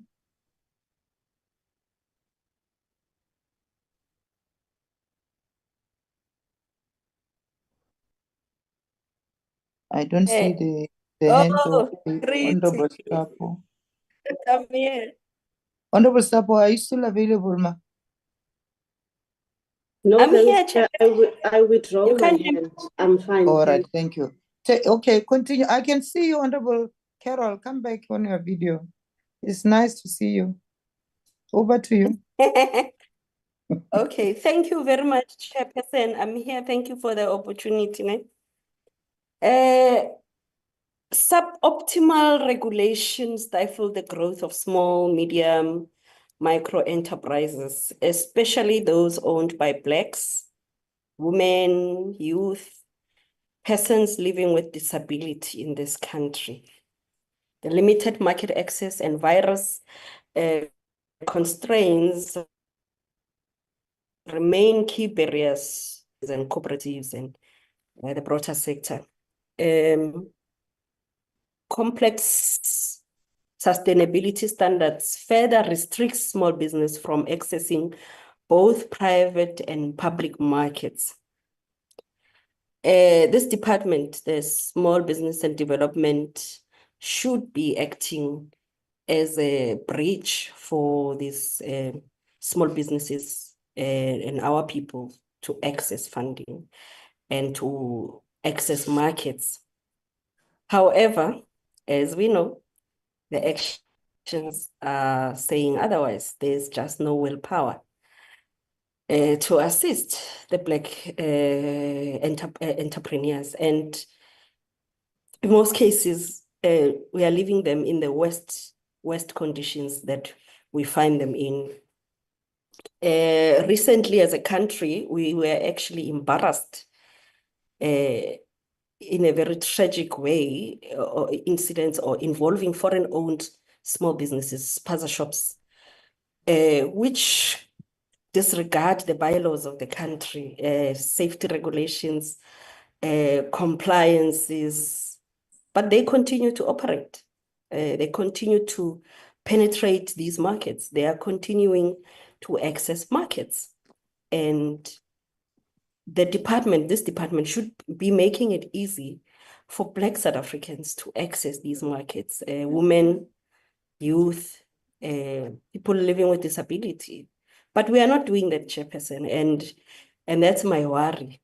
These enterprises that are listed here, your big spas and Pick n Pays and all of that, have been getting bailouts year in and year out. We are not doing that for our people. We are not doing that for Black SMMEs and Black enterprises. So I don't know who we are serving because year in and year out, we have these brilliant reports, but there is it's not synchronizing with the work on the ground and the current employment rate. Young people are in bad situations, women, people with disability. I mean, I don't know. So that's my input for today, to say, let's do more to assist our business, our SMMEs, people with disability, and the young people for a better future. Thank you. Thank you very much, Honorable Mafagani. Honorable Singh, over to you, ma'am. Thank you, Chairperson, and thank you to the Content Advisor for the report. Chair, this is obviously, like the presenter said, a high-level report to, I think, more than anything else, put us in a particular direction. And whilst there's a lot of things that I actually do agree with, there are some things that I have some serious concerns about that I'd like to have noted. I think, the first starting point is that as a department, what exactly is our job? And I am of the view that as a department, our job is to actually nurture, get entrepreneurs into business, and hold the hands of small medium and micro enterprises, cooperatives, for a reasonable period of time until they are sustainable. So the things that I am concerned about is that, and believe me, I'm very passionate about small business, coming from that background myself personally. So I'm certainly not here to protect big business. So whilst they have to play their role, I think we can get them to cooperate with us if it makes sense to them as well. So I just want to get straight to my concerns, and that is we want SMMEs to get to a point where they are viable and where they are sustainable, because we cannot have not just SMMEs, any business in a protected environment forever. It doesn't work. We are in a global environment, so we can protect them here, but tomorrow we'll have the cheap imports and your Temus and your Shines that will come, and then nobody can compete in that space. So we have to get businesses up to a point where they can be innovative, they can competitive, and they have to be aware of the consumer's needs. So my concerns surround particularly things like saying, all these stringent requirements like ISO and belonging to the regulatory bodies and meeting those standards in the construction industry and things. We have to bear in mind, whilst those are difficult to attain, and for small businesses to pay for them and have those certifications, at the end of the day, they're there for a reason. We cannot have buildings collapse and people dying. We cannot have what has just happened in the spaza shops, where it now turns out that pesticides were being used and that kind of thing. So standards have to be there. Standards like ISO, I can tell you, coming from a small business, helped us to continuously improve and make sure what we were producing the quality was consistent. So they are there to actually help us as well to innovate and continuously improve. So I need to be careful about that. I do not have a problem about entrepreneurs not having to pay for tender documents and things. I do actually agree with that. However, I'm on a blanket no compulsory side briefings and things. I think we can't just use a blanket thing, because we're not going to get a one size fits all. And sometimes there is very good reason why they need to be on-site briefings. The other thing is that when we are talking about also just giving businesses like municipalities and things like that, we need to look at what is the cost to the rest of the community. If these businesses are going to get business, but they're not competitive, because the municipalities end up paying more, the state ends up paying more. Nobody absorbs that cost. Even big business does not absorb that cost. We can say, listen, you need to buy from, let's say, whatever, because we put quotas in place or whatever. Who ends up paying for it? Us. And who's affected the most? Because the big business is not going to absorb that cost. They'll just pass it on to the consumer. And the poorest of the poor actually suffer again. So I think we need to look at some of these things, and we need to look at the offerings by this department's entities. And I think I've only been on one oversight. Some members have been on more. I think it should be clear to us now, the way our programs are structured and the offerings that we have is not actually helping small businesses. So we need to look at that. As a last point, I would just please like to have some clarity on the statement on page 19 regarding the SASSA situation.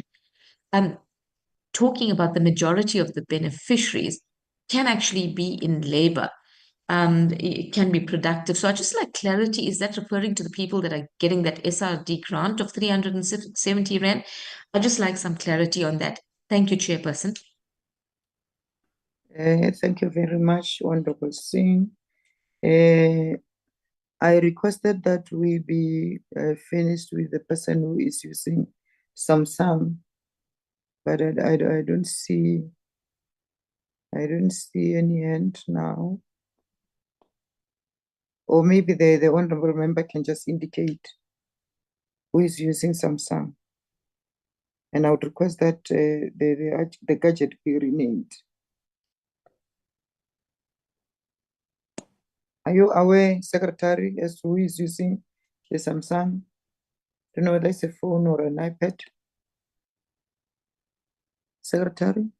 No, Chair, I'm not aware. I thought maybe it was Honorable Nchang, so I don't know whether it's her or the assistants to Honorable Nchang. I assume, but I'm not aware if maybe she can or he can Indicate. identify herself. Oh, okay. And the hand is also withdrawn. We do have the honorable member Matulela. I don't know whether it's a legacy hand. And Honorable Lerato.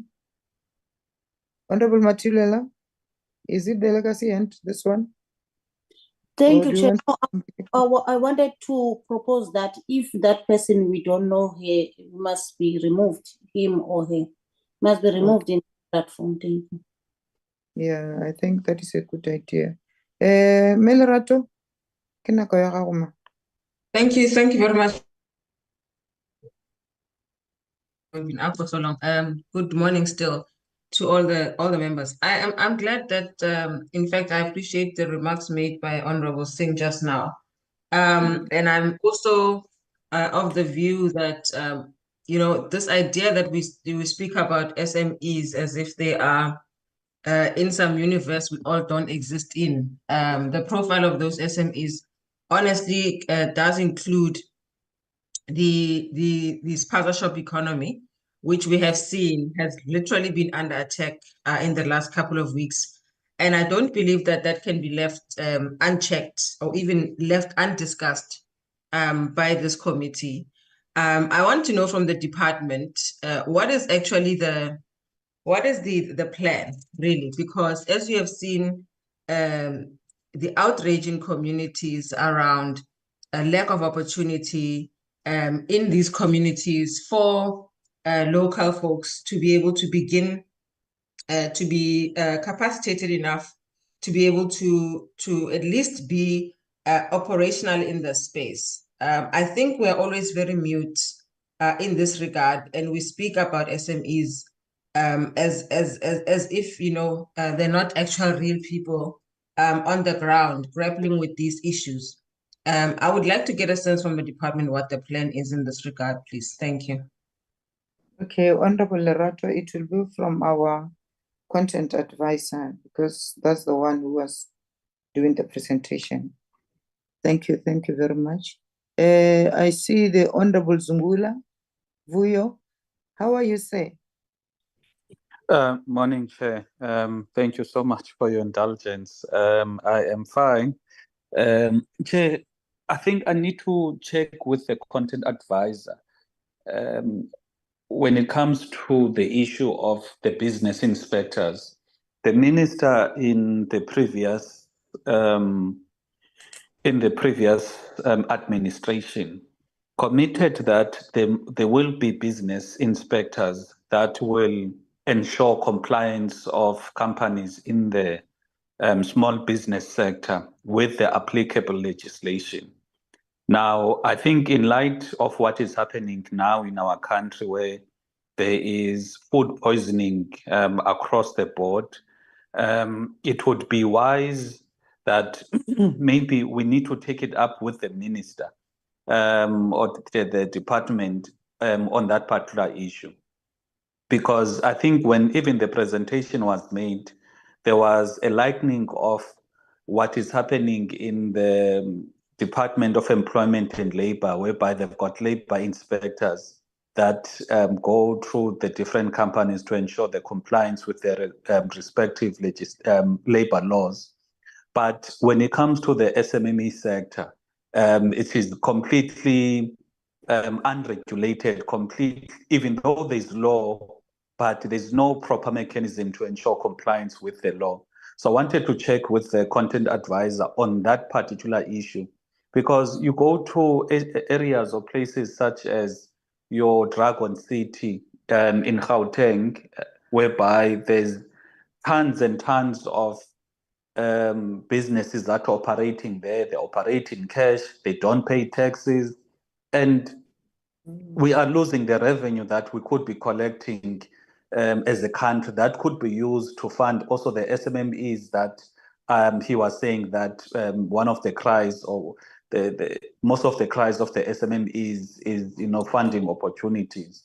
So I just wanted to check, when it comes to the enforcement or the compliance, where is the department? How is the department doing on that particular regard? Thank you. Thank you very much. I don't see any other hand. Over to you, our content advisor. Thank you very much, Chairperson. Thank you to honourable members for the questions and the statement of support. Chair, as I've indicated earlier, the purpose of the presentation really is to elicit discussion and to prepare members for what is yet to be presented to Parliament by the Department of Small Business Development. That is why, honourable members, when I looked at the whole issues, that are coming up, it's a number of issues that are fragmented here and there, Some, for instance, they would speak to the issues of it's the access to market, yes, but there are issues behind lack of access to market. Some of those relate to what may appear to be a red tape, what may appear to be a lack of access here and there. That is why maybe the overall suggestion or recommendation is to say we need some form of a strategy that sort of incorporates all these fragmented issues and condense them into a strategy to be driven by this department. During the fifth administration, there was a half-hearted attempt, honourable members, for the department to develop the same strategy. It died down. Braking, that hand from Samsung is up. Can maybe give them an opportunity, Chair, through you, Chair. We requested that they rename their gadgets. If ever it's not renamed, can we request that the person be removed? Because hello? Yebo Chair, Honorable Njaba, ngiyaxolisa kakhulu i-laptop yami nenkinga. Yimina Oh, Mama, how are you? Ngiyaphila manjani nini? Mphilile Mama. Please, Secretary, try to assist Mama in order to rename the gadgets. Okay. Content advisor, allow me to suppress you, Pa, and request Mama to say something, because she's been raising this hand way back. It's just that we did not know as to who is who. Over to you, Mama. Mama, cha umbuzo wami ubheke kakhulu lapha ku social development. Kune umbuzo othi ngicela ukubuza la ukuthi suke mhlambe kwenzeka kanjani ukuthi laba abahola inkamnkam uthola abahola grant, uthola ukuthi mabe uhola edolo lezi ezinkulu abahola kuzona iphuma imali yabo ingasaphelele. Laba abahola khona uthola iphuma imali yabo ingasaphelele. Noma bethi bayalandela mhlambe bayaswapha, uthola ukuthi ikhadi lithi nje asenamali qobo. Ukuthi mhlambe lokho kwenziwa yini, kwenzeka kanjani? Ngiyabonga. Ngiyabonga, Ma. So the questions belong to the social development. I will request your content advisor, if ever you do have responses, we then assist Mama. Over to you, sir. Over to you. Okay. Thank you, Chairperson. Okay, Chair, as I was saying, I think, maybe our overall contribution should be to say to the department, we need a market access strategy. You may call it whatever you want, but we need really something that will condense all these issues into a single strategy that will respond to some of the challenges that are faced by the SMMEs and cooperatives, including the spaza shop. We are making, for instance, we are making suggestions in the presentations. They are mere suggestions, honorable members. Through you, it's through you that we can take all these suggestions and recommendations and throw them into the department for implementation. But Chair, maybe just to respond to honorable members, Honorable Matulelwa, she speaks of the sector. It's one other way that I usually do, honorable members, is to look at the SME sector both horizontally and vertically. Because vertically, when you look at it vertically, you look at it's a sectoral approach. There are millions of SMMEs that are in the agricultural sector. They have their own requirements. There are other SMMEs that are involved in the services sector. Others are involved in the wholesale and retail sector. That would be your general dealers, your spaza shop, your informal traders, and so forth. And they each need a particular response from the department, different response. But when you look at, the most common issues, particularly in rural areas, Honorable Matula, that's why one of the recommendations we are making is to say, let us zoom into one of the products of the department, Shared Economic Infrastructure Facility. There is that product that is there with the department. How do we repackage this program to speak to the issues that Honorable Matulelwa is raising, such as the storage facility? The storage facility is one of the key issues, especially for the fresh produce.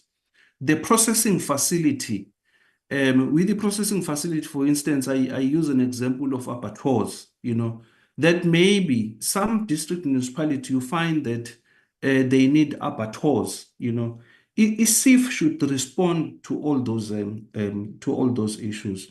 So it's up to us, honorable members, to make sure that come that period where these documents are presented to the department, we forcefully ensure that the SIF program is adequately funded to respond to these issues. It's an example that I made in the presentation that says maybe 44 district municipalities. That's just an example to say the department can look at it that way, to say maybe in one district municipality, we want to have an abattoir that will deal with the issues of maybe slaughtering of cows, etc., etc. And those abattoirs must meet the requirements. That is, like your ISO, your GAP, your HACCP, and so forth, so that you don't have that complaint from SMMEs and cooperatives that say we can't supply SPAR, we can't supply Checkers, we can't supply Pick n Pay, because those abattoirs, the department must make sure that it meets the standards required by these retailers. One other issue, Honorable Matulelwa, just to conclude, you touched on the issue of the Business Amendment Bill, which should be fast-tracked. Really, this is one of the area, honorable members, that we have been complaining about when it comes to the department, that in the area of legislation, we are lacking, honorable members. I mean, the department has been there for a period of 10 years. To make an example, the National Small Enterprise Amendment Bill was only referred to Parliament towards the end of the 6th administration. Yet there was a period during the 5th Parliament where there was not even a single legislation referred to Parliament. There was only one legislation referred to Parliament during the 6th Parliament. They were supposed to have referred the Business Amendment Bill again, but it was not during the 6th Parliament. So it's a challenge, honorable members, that we are facing, that when it comes to legislation, the department is a bit too slow in referring some of the legislation to Parliament. And then the Business Amendment Bill, for instance, honorable members, it speaks to the issues that Honorable Zungula is raising, where we had said the department must ensure that there are inspectors that will visit your spaza shops and so forth.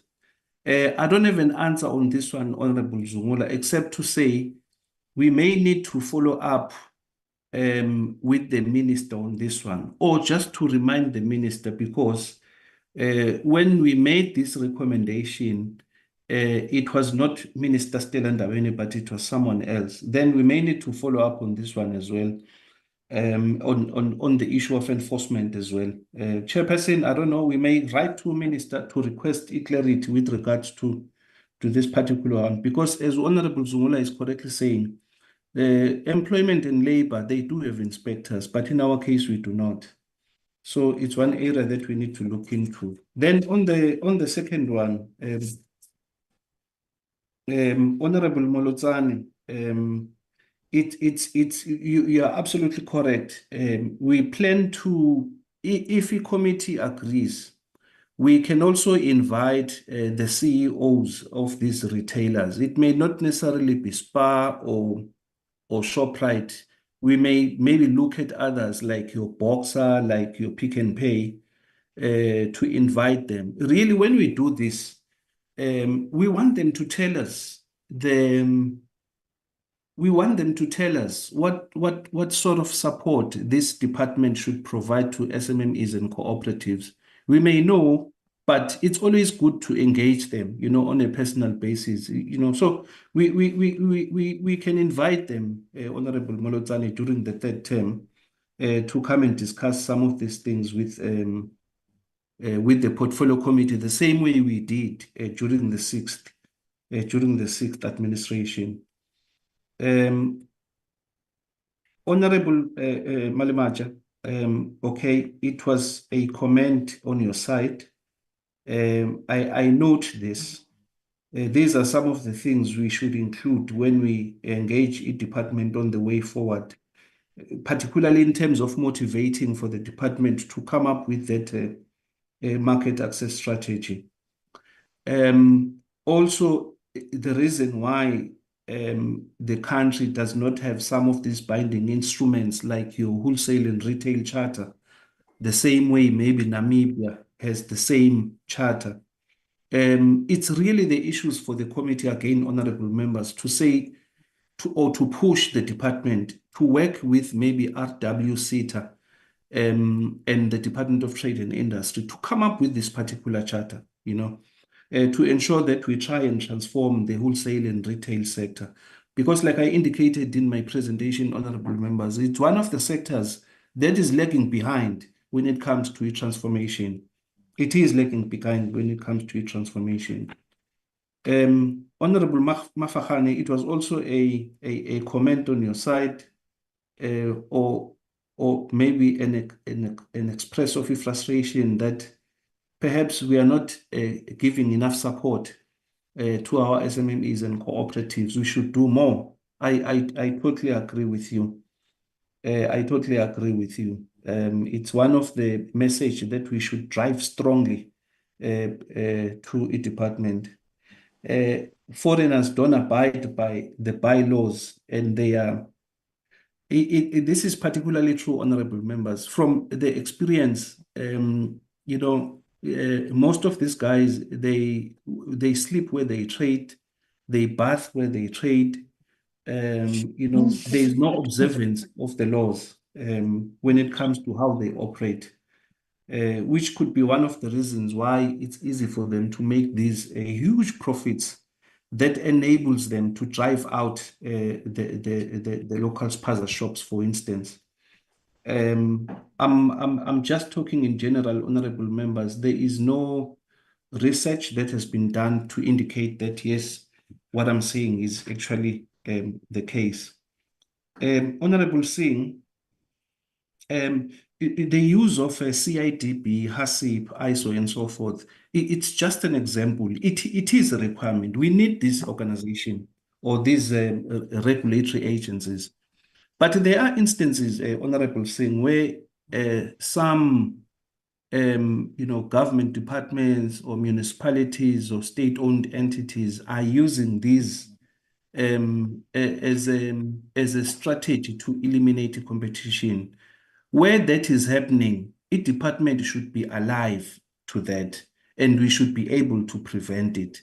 But it is not to say that they should be removed or anything of that sort. If maybe my presentation came across as saying they are not needed or they are responsible for the lack of growth in the SMMEs and cooperative sector, that was definitely not the intention. We do need them, including the CIDB, but they should not be used perversely to eliminate competition, particularly from the SMMEs and cooperatives. Also, you spoke on the issue of on-site briefings. Indeed, there are instances where really the briefings must be physical, not necessarily because the briefings sometimes they include the inspection where you need to physically go there and see the area. In case of a construction, for instance, you must be there physically to inspect the area. You can't do that virtually, but there are briefings really that can be conducted via a virtual platform instead of a young entrepreneur who's still struggling, having to travel hundreds of kilometers to attend briefings. It was really in that spirit to say we should look at the nature of the briefing. We need to look at the offerings again, honorable members. This is one of the reasons why we are having this presentation today. Honorable Singh is saying we need to look at the offerings, what the programs of the department. It's precisely the reason why we're here, because if you look at the annual report of the department, they will say that in their key performance indicators, they do have indicators that speaks to the issues of access to market. But when you sit down and look at these indicators vis-a-vis the presentation that we have just done now, or the issues that honorable members are raising, you'll find that there is a huge gap. It's like when they talk of access to market, they are talking about a different subject altogether from what we are discussing. So the purpose really, Honorable Singh, of this exercise is to ensure that we assist the department to align their key performance indicators and targets to speak to the issues that we are experiencing on the grounds, rather than to speak of theoretical issues that are not existing anyway. So that's the purpose really of the exercise. Then the clarity you sought on page 19. When we say the department must also prioritize assisting people living with disabilities, it does not necessarily mean that those people are not getting grants from SASSA. Some of those people, they do get grants from SASSA. Some of those people are economically capable of running businesses. So that's what I meant there to say. I even said it's an area that requires further examination or further study by the Department of Small Business Development and the Department of Social Development. So I may not have all the facts, but the truth is some of the people that are today getting SASSA grants, they are capable of working. Some of them are capable of running their own businesses. That will include some of those on SRD grants, that would be your 370 rands. Some, like people living with disabilities. It's just to make that distinction or an example that it's an area really that we need to pay particular attention to. It's a huge budget that goes there, which can, with the assistance of the department, can be converted into a productive budget instead of being used as a consumptive budget, because that is currently the case. Okay, Honorable Ngobeni directed the question that was meant for the department to me, but I'm taking note of what Honorable Ngobeni is raising. Unfortunately, it's us, Honorable Ngubeni, the content advisor or the parliamentary staff that was doing the presentation. So I may not be able to respond to what you actually asked. Honorable Zungula, I've touched on your suggestion, which in essence says we need to follow up with the minister in terms of the recommendations that you made during the previous term. The issue of appointing inspectors by the department and the issue of ensuring that we enforce the bylaws of the municipalities. I indicated also that it speaks to the issue or the delay in the finalization of the business amendment bill, which is a serious lacuna if you look at the issues of your spaza shop, informal traders, and cooperatives. Honorable Njaba, maybe what I can do, because this is a matter really that speaks to the Department of Social Development, not necessarily us. I can follow up with my colleague from Social Development and give your details so that if there are individuals or persons you know personally that have experienced that similar challenge, then my colleague will take that matter up in terms of getting the exact information of what had actually transpired. I know, Honorable Njaba, that some of the SASSA beneficiaries, they go out and do loans from the loan sharks, from Mabo Mashonisa, and when they do that, sometimes they even leave their bank cards. Some they leave their bank cards, And the some they IDs. leave their SASSA grants. So these things, they do happen. So I'm not having the facts in front of me really to advise you accordingly. Hence, I'm saying maybe on the side, I will take your number and give it to my colleague, and then my colleague will give you a call just to get exact information of what exactly happened. Then they can respond from then on.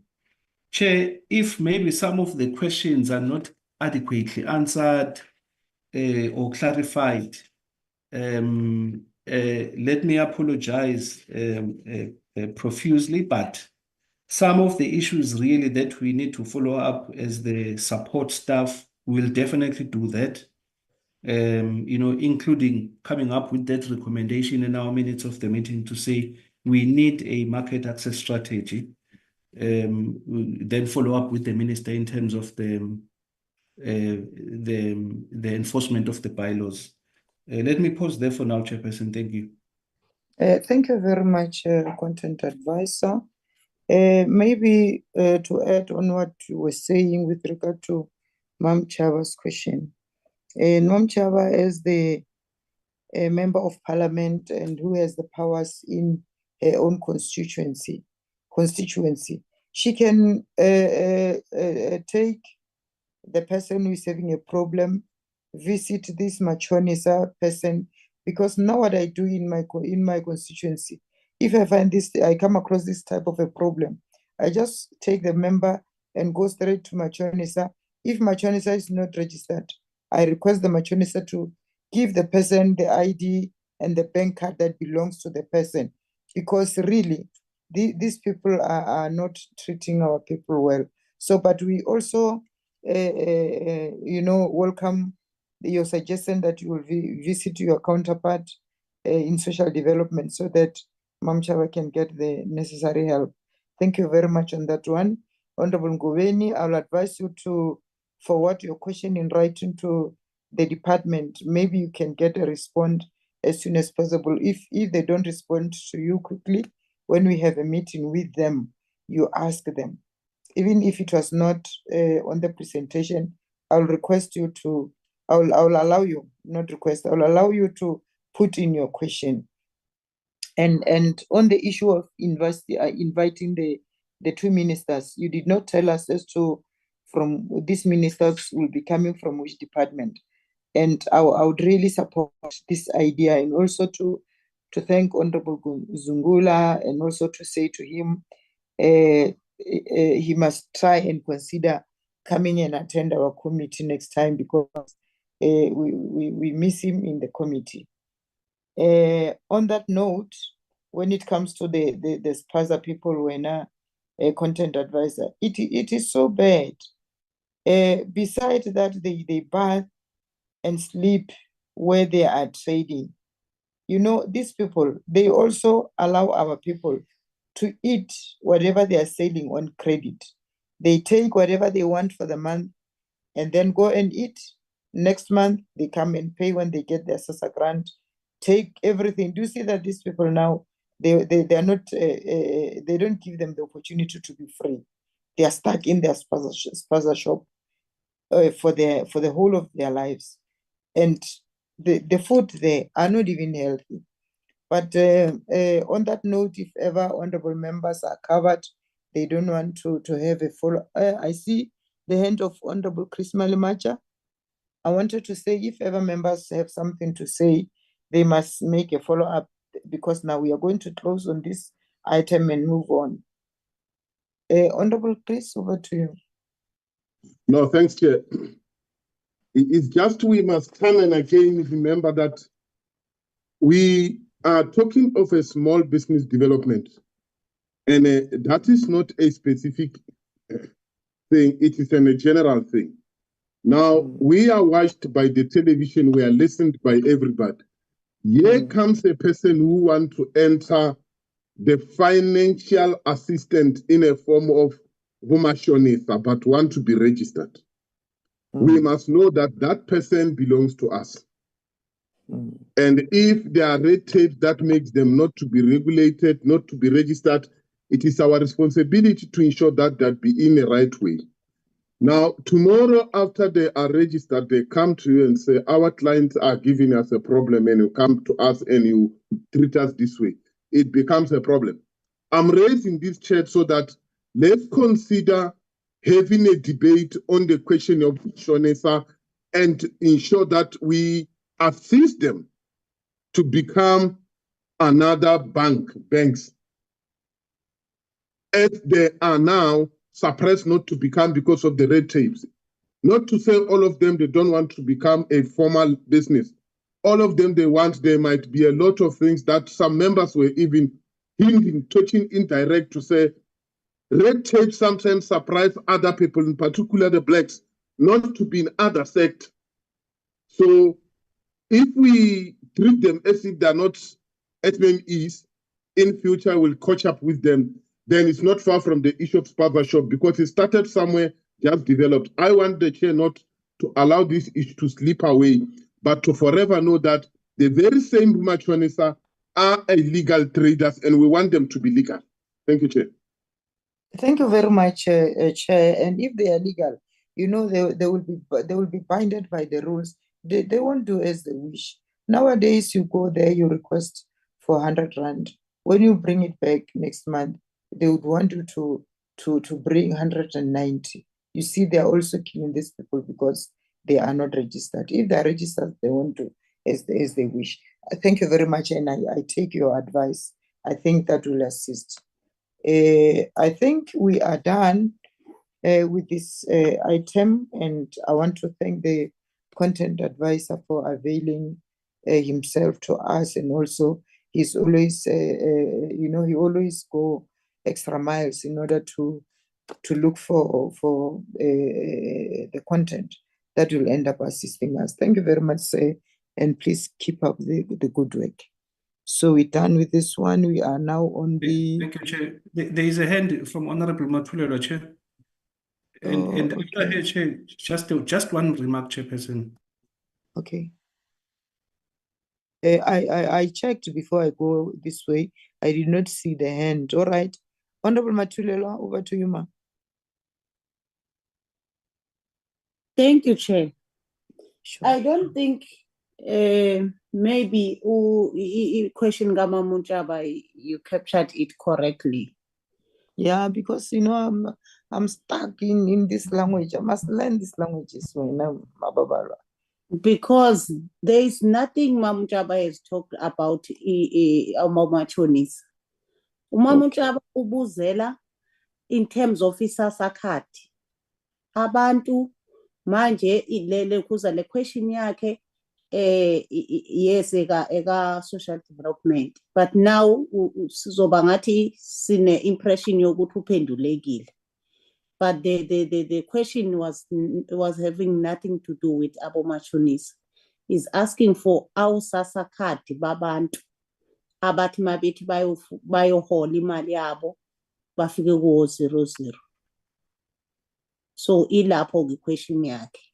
Mhlambe if bokuthiwa one knows ukuthi inkinga ikuphi, or else maybe amakhadi mhlambe ngoba usasa beke kwangathi amanye amakhadi anama expiry date. Amakhadi wakwaSasa amanye ane expiry date but beweqhubeke sebenza.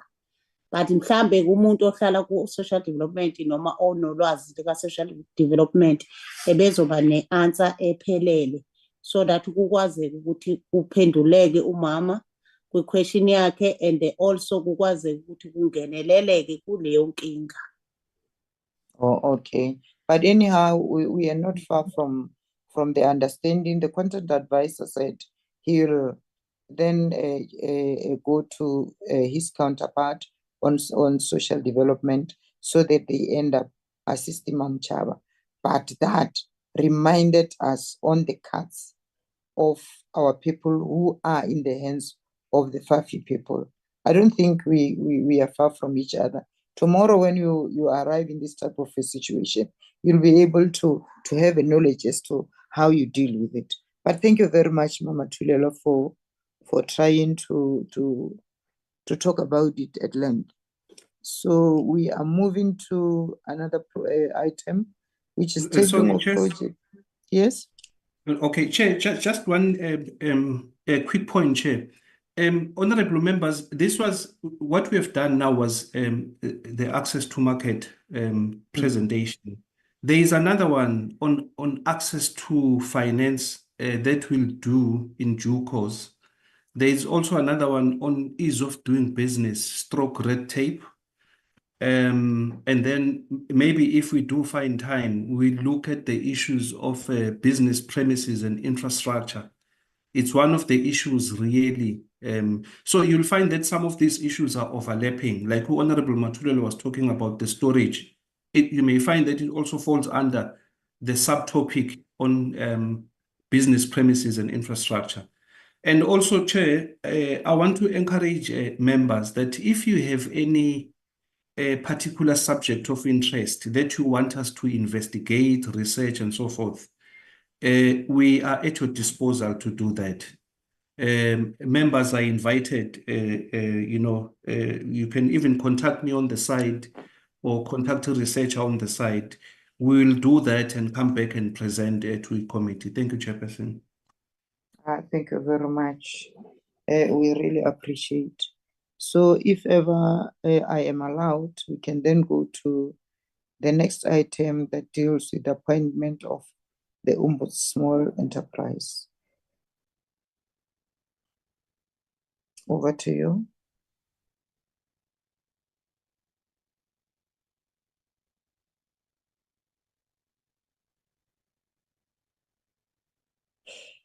Thank you, Chairperson. We were just trying here to make the committee or members of the committee aware of how we be trying to structure the process of appointing the ombudsperson following the procedures that we have tried and gathered. Just members to be aware so that when we come, we can have maybe a picture on how long would that process take the committee. So firstly, it was just to say, it's the receival of a referral from the office of the speaker. So now we cannot do anything without being referred to the committee. So the committee has received that referral, which was submitted by the minister, and then it was received by the ATC. ATC, it's normally say announcement, tabling, and committee reports.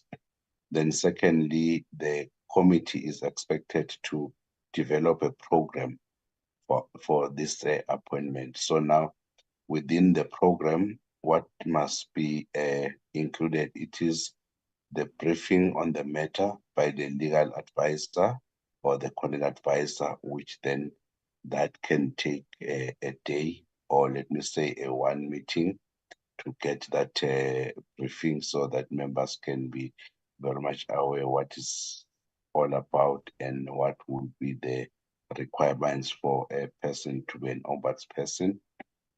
And then secondly, it will be the consideration, adoption of the program for the appointment of the ombudsperson. This program that is being developed, which might be a day, or let me say one sitting of the committee. Then thirdly, it's now going, once the program is adopted, it will be the preparation of the advert, because the committee has to advertise, calling for a person who is willing to be an ombudsperson. So the preparation of the advert, the translation of the advert should be prepared in English. Then it will also be up to the committee whether we translate to all official languages or say it should be only be in English. And then when doing all these things, sourcing of the codes, we are sourcing the codes, we are doing it through a service provider, the question of advertising in the print media. And then thereafter we have to apply for an approval, because it goes with the funds, the adverts and everything. So that might take a duration of 2 weeks before an advert it's out there. Then the advert should be in the print media. So we for enough reasonable time, we normally put an advert for 4 weeks, which is a month. And then from there, out of the received applications, then the committee should sit down for shortlisting. Then it could be a one sitting or a 2 sittings. It will depend on the volume and the number of applications that shall have been received by the committee. Then after that, then it's going to be a screening of CV of the shortlisted candidates. So this has come now. Before that, it is not good that we appoint a person and thereafter, before he's appointed, he must take this all her things for screening.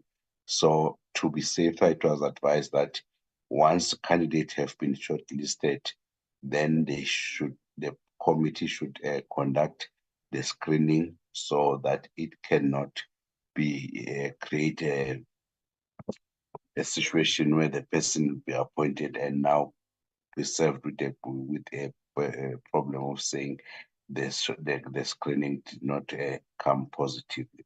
So it could be a period of 2 weeks, because we're using SAPS as well as the Parliamentary Protection Services.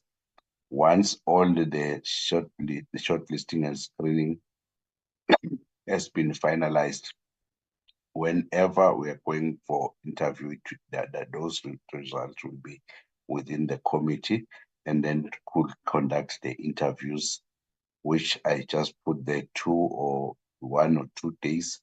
It will also depend on the number of the people that shall have been shortlisted.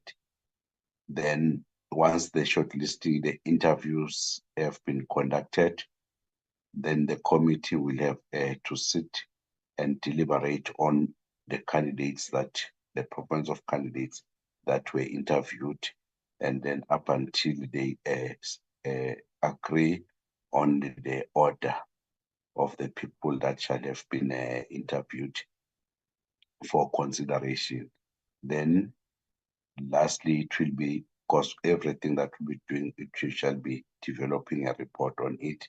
Then the committee will sit for consideration and adoption of the report. So we're giving this as one of the structure that will be followed when we are processing this appointment of the ombudsperson. Thank you, Chairperson. Thank you, Secretary. I would request that you email this procedure in our email so that we familiarize ourselves with it. Honorable members, is there anything that you want to talk about it over these procedures that was presented to us now with regard to the appointment of the ombudsperson?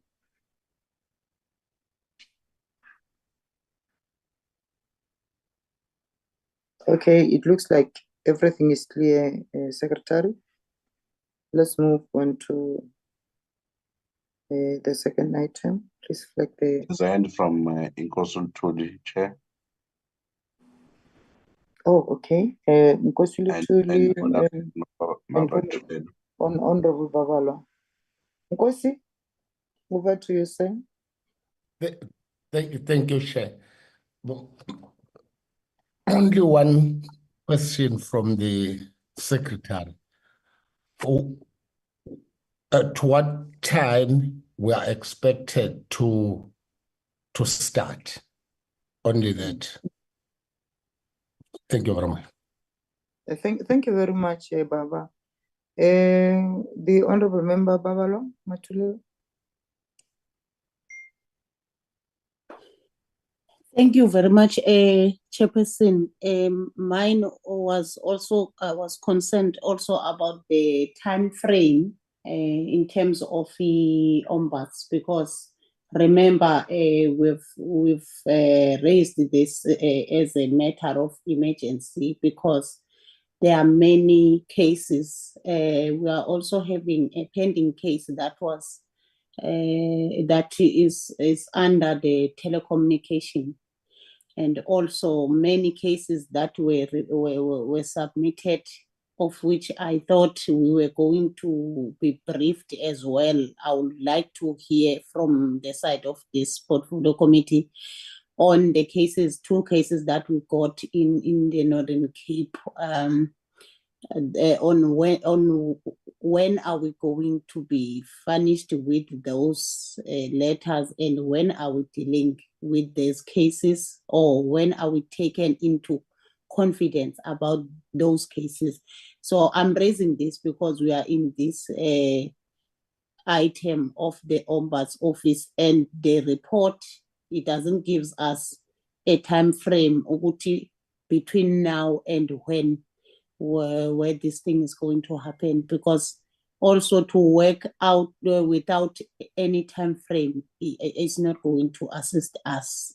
So that's why I was raising that. Also, the last one, I wanted to say that the whip must always be consistent on calling his orders, because if anything that is in the program today can be out of order, and then something that is not even in the portfolio committee is in order, that is inconsistency. I think it's rather, it must be quiet if it's not going to be consistent on calling those board of orders. Thank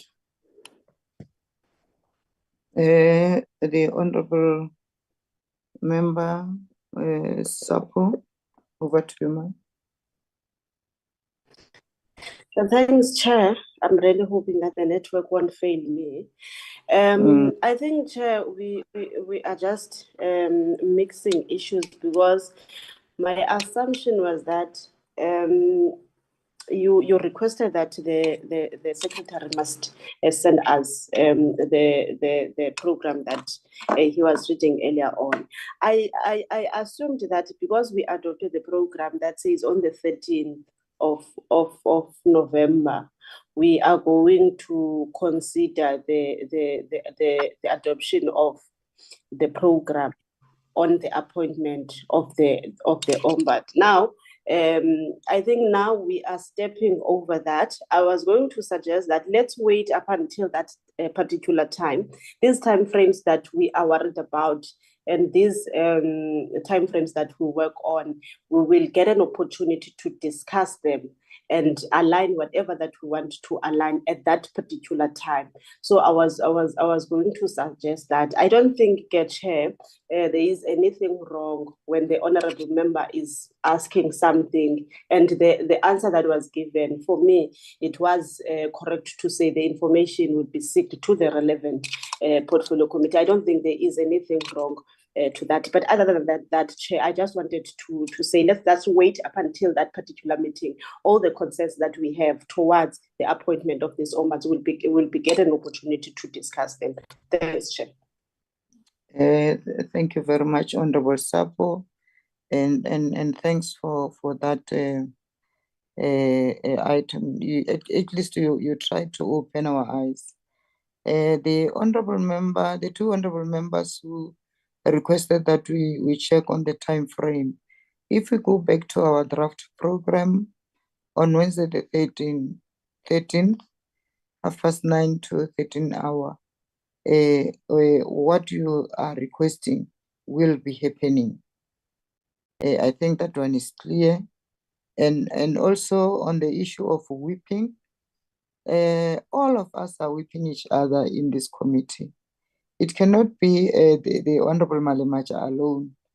Even the Honorable Matulela, I remember in most of the cases, if ever she hears that she can try and come in and whip, she's been whipping the chair now, and there was nothing wrong on that one. We cannot say, Honorable Matulela, you are not the whip, you cannot try and explain to the chair because you know Zulu is not my language, and then I fight with you that you are whipping me. We are assisting each other in the committee. If you can take it on that note, then we'll continue to be members of one family and there won't be any problem in our committee. I think it is clear now. It is clear. We can continue with the program of the day. Chair? Yes. I just wanted to, well, Honorable Sapo has explained the reason for the breakdown was really to bring to the attention of the members the picture on how long would this process take. So now the actual one is going to be in the program as it is in the program, so that we cannot be in a situation whereby we have to speed up things up until we don't meet the legal part of everything that, and we be found wanting for the sake of saying we have to do these things, must be finalize the appointment within a very short space of time. So that was the main objective of bringing that if we break down, these are the things that should take place, and the time frame for those things, it takes that much time. But the detailed program will be, as we'll be starting on the 13th of November, the detailed program will be there to say between this date and this is what's happening, between this time and this, and then members can then interrogate and raise and put some suggestion if ever there's some gaps which they feel that it should be adhered to. Thank you very much, Chair. Okay, thank you. You can take us back to our agenda then.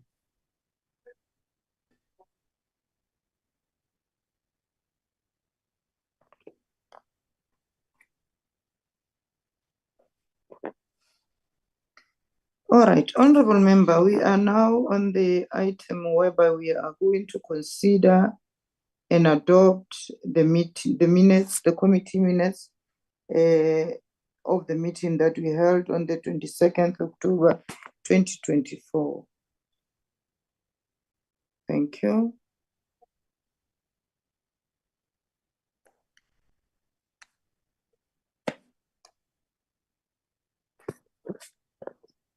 Thank you very much. The meeting was held on the 23rd of October.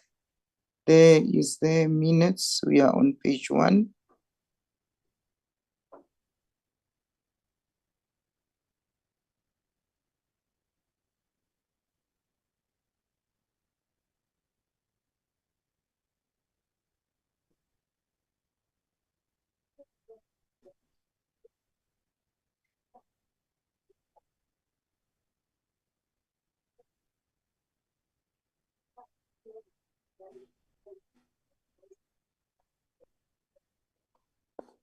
Yes, continue, Secretary, we are with you.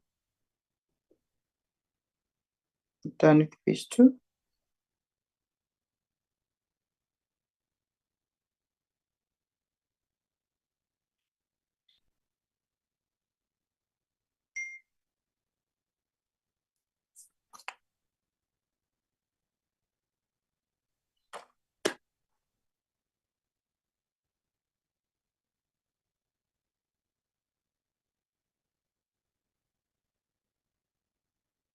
Okay, we're done with page 3.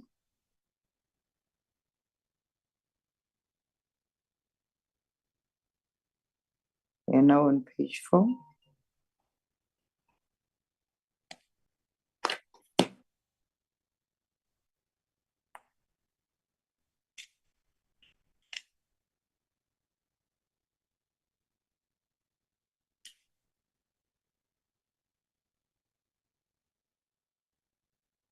Okay, that was the last page. Thank you very much, Secretary. Honorable members, let me request for a mover. Okay, there's a hand. Honorable Babalo Matulelo, over to you, ma'am. Thank you, Chair. I wanted to fix the closing remarks and the adjournment to say that instead of saying that we reserved our rights, let's put it clear that we rejected the report. EFF and Umkhonto weSizwe. Thank you. Okay. Okay, wait, Secretary. Wait, Secretary.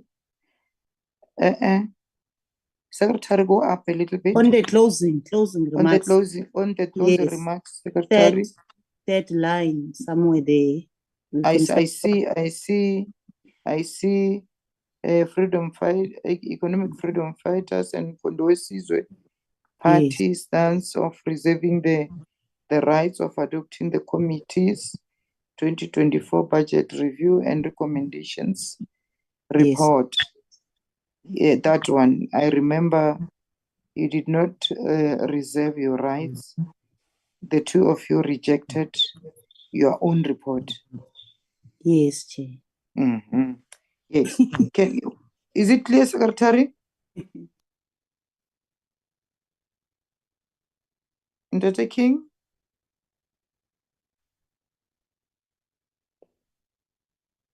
Yes, Chair. It was depicted there where I've just opened after deliberation. Ms. Bilankulu, seconded by Ms. Mulitsane, moved for the adoption of the report. The report was duly adopted except for the economic freedom fighters and Umkhonto weSizwe, who registered their rejection of the report. So the writing there at the end, because we don't write verbatim, that is why we summarized it in the closing, that normally they reserve the right because this is the report of the committee. I don't know whether we should put it as is. And is there right? Is the yes. Mama Tulelo? Yes, Chair. Yes. Did you hear the explanation? Yes, I did hear, Chairperson. Thank you. All right, my dear one. Thank you very much. So I can request that we move that we adopt the minutes of today, honorable members. I see the hand of Honorable Mulitsane.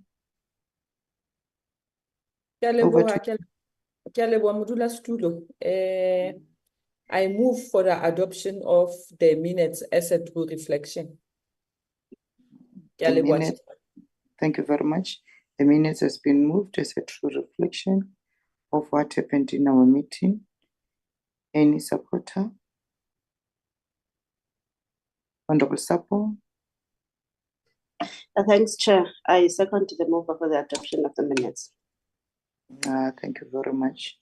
The minute is surely being adopted in our today's meeting, and I would like to say to the honorable member, we have arrived at the end of our meeting, and I would really wish to thank the members for attendance of the meeting, and also to say thank you very much for the way in which you presented yourself in the meeting and deliberated on what the content advisor has prepared for us, and also to thank our staff committee members that they are always available in time of needs.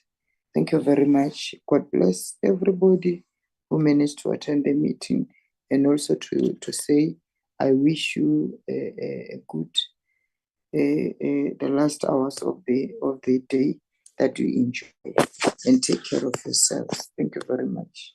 The meeting is adjourned. Thank you, Chairperson. Thank you, Chair. Thank you, Chairperson. Thank you, Chair. Recording stopped. Thank you.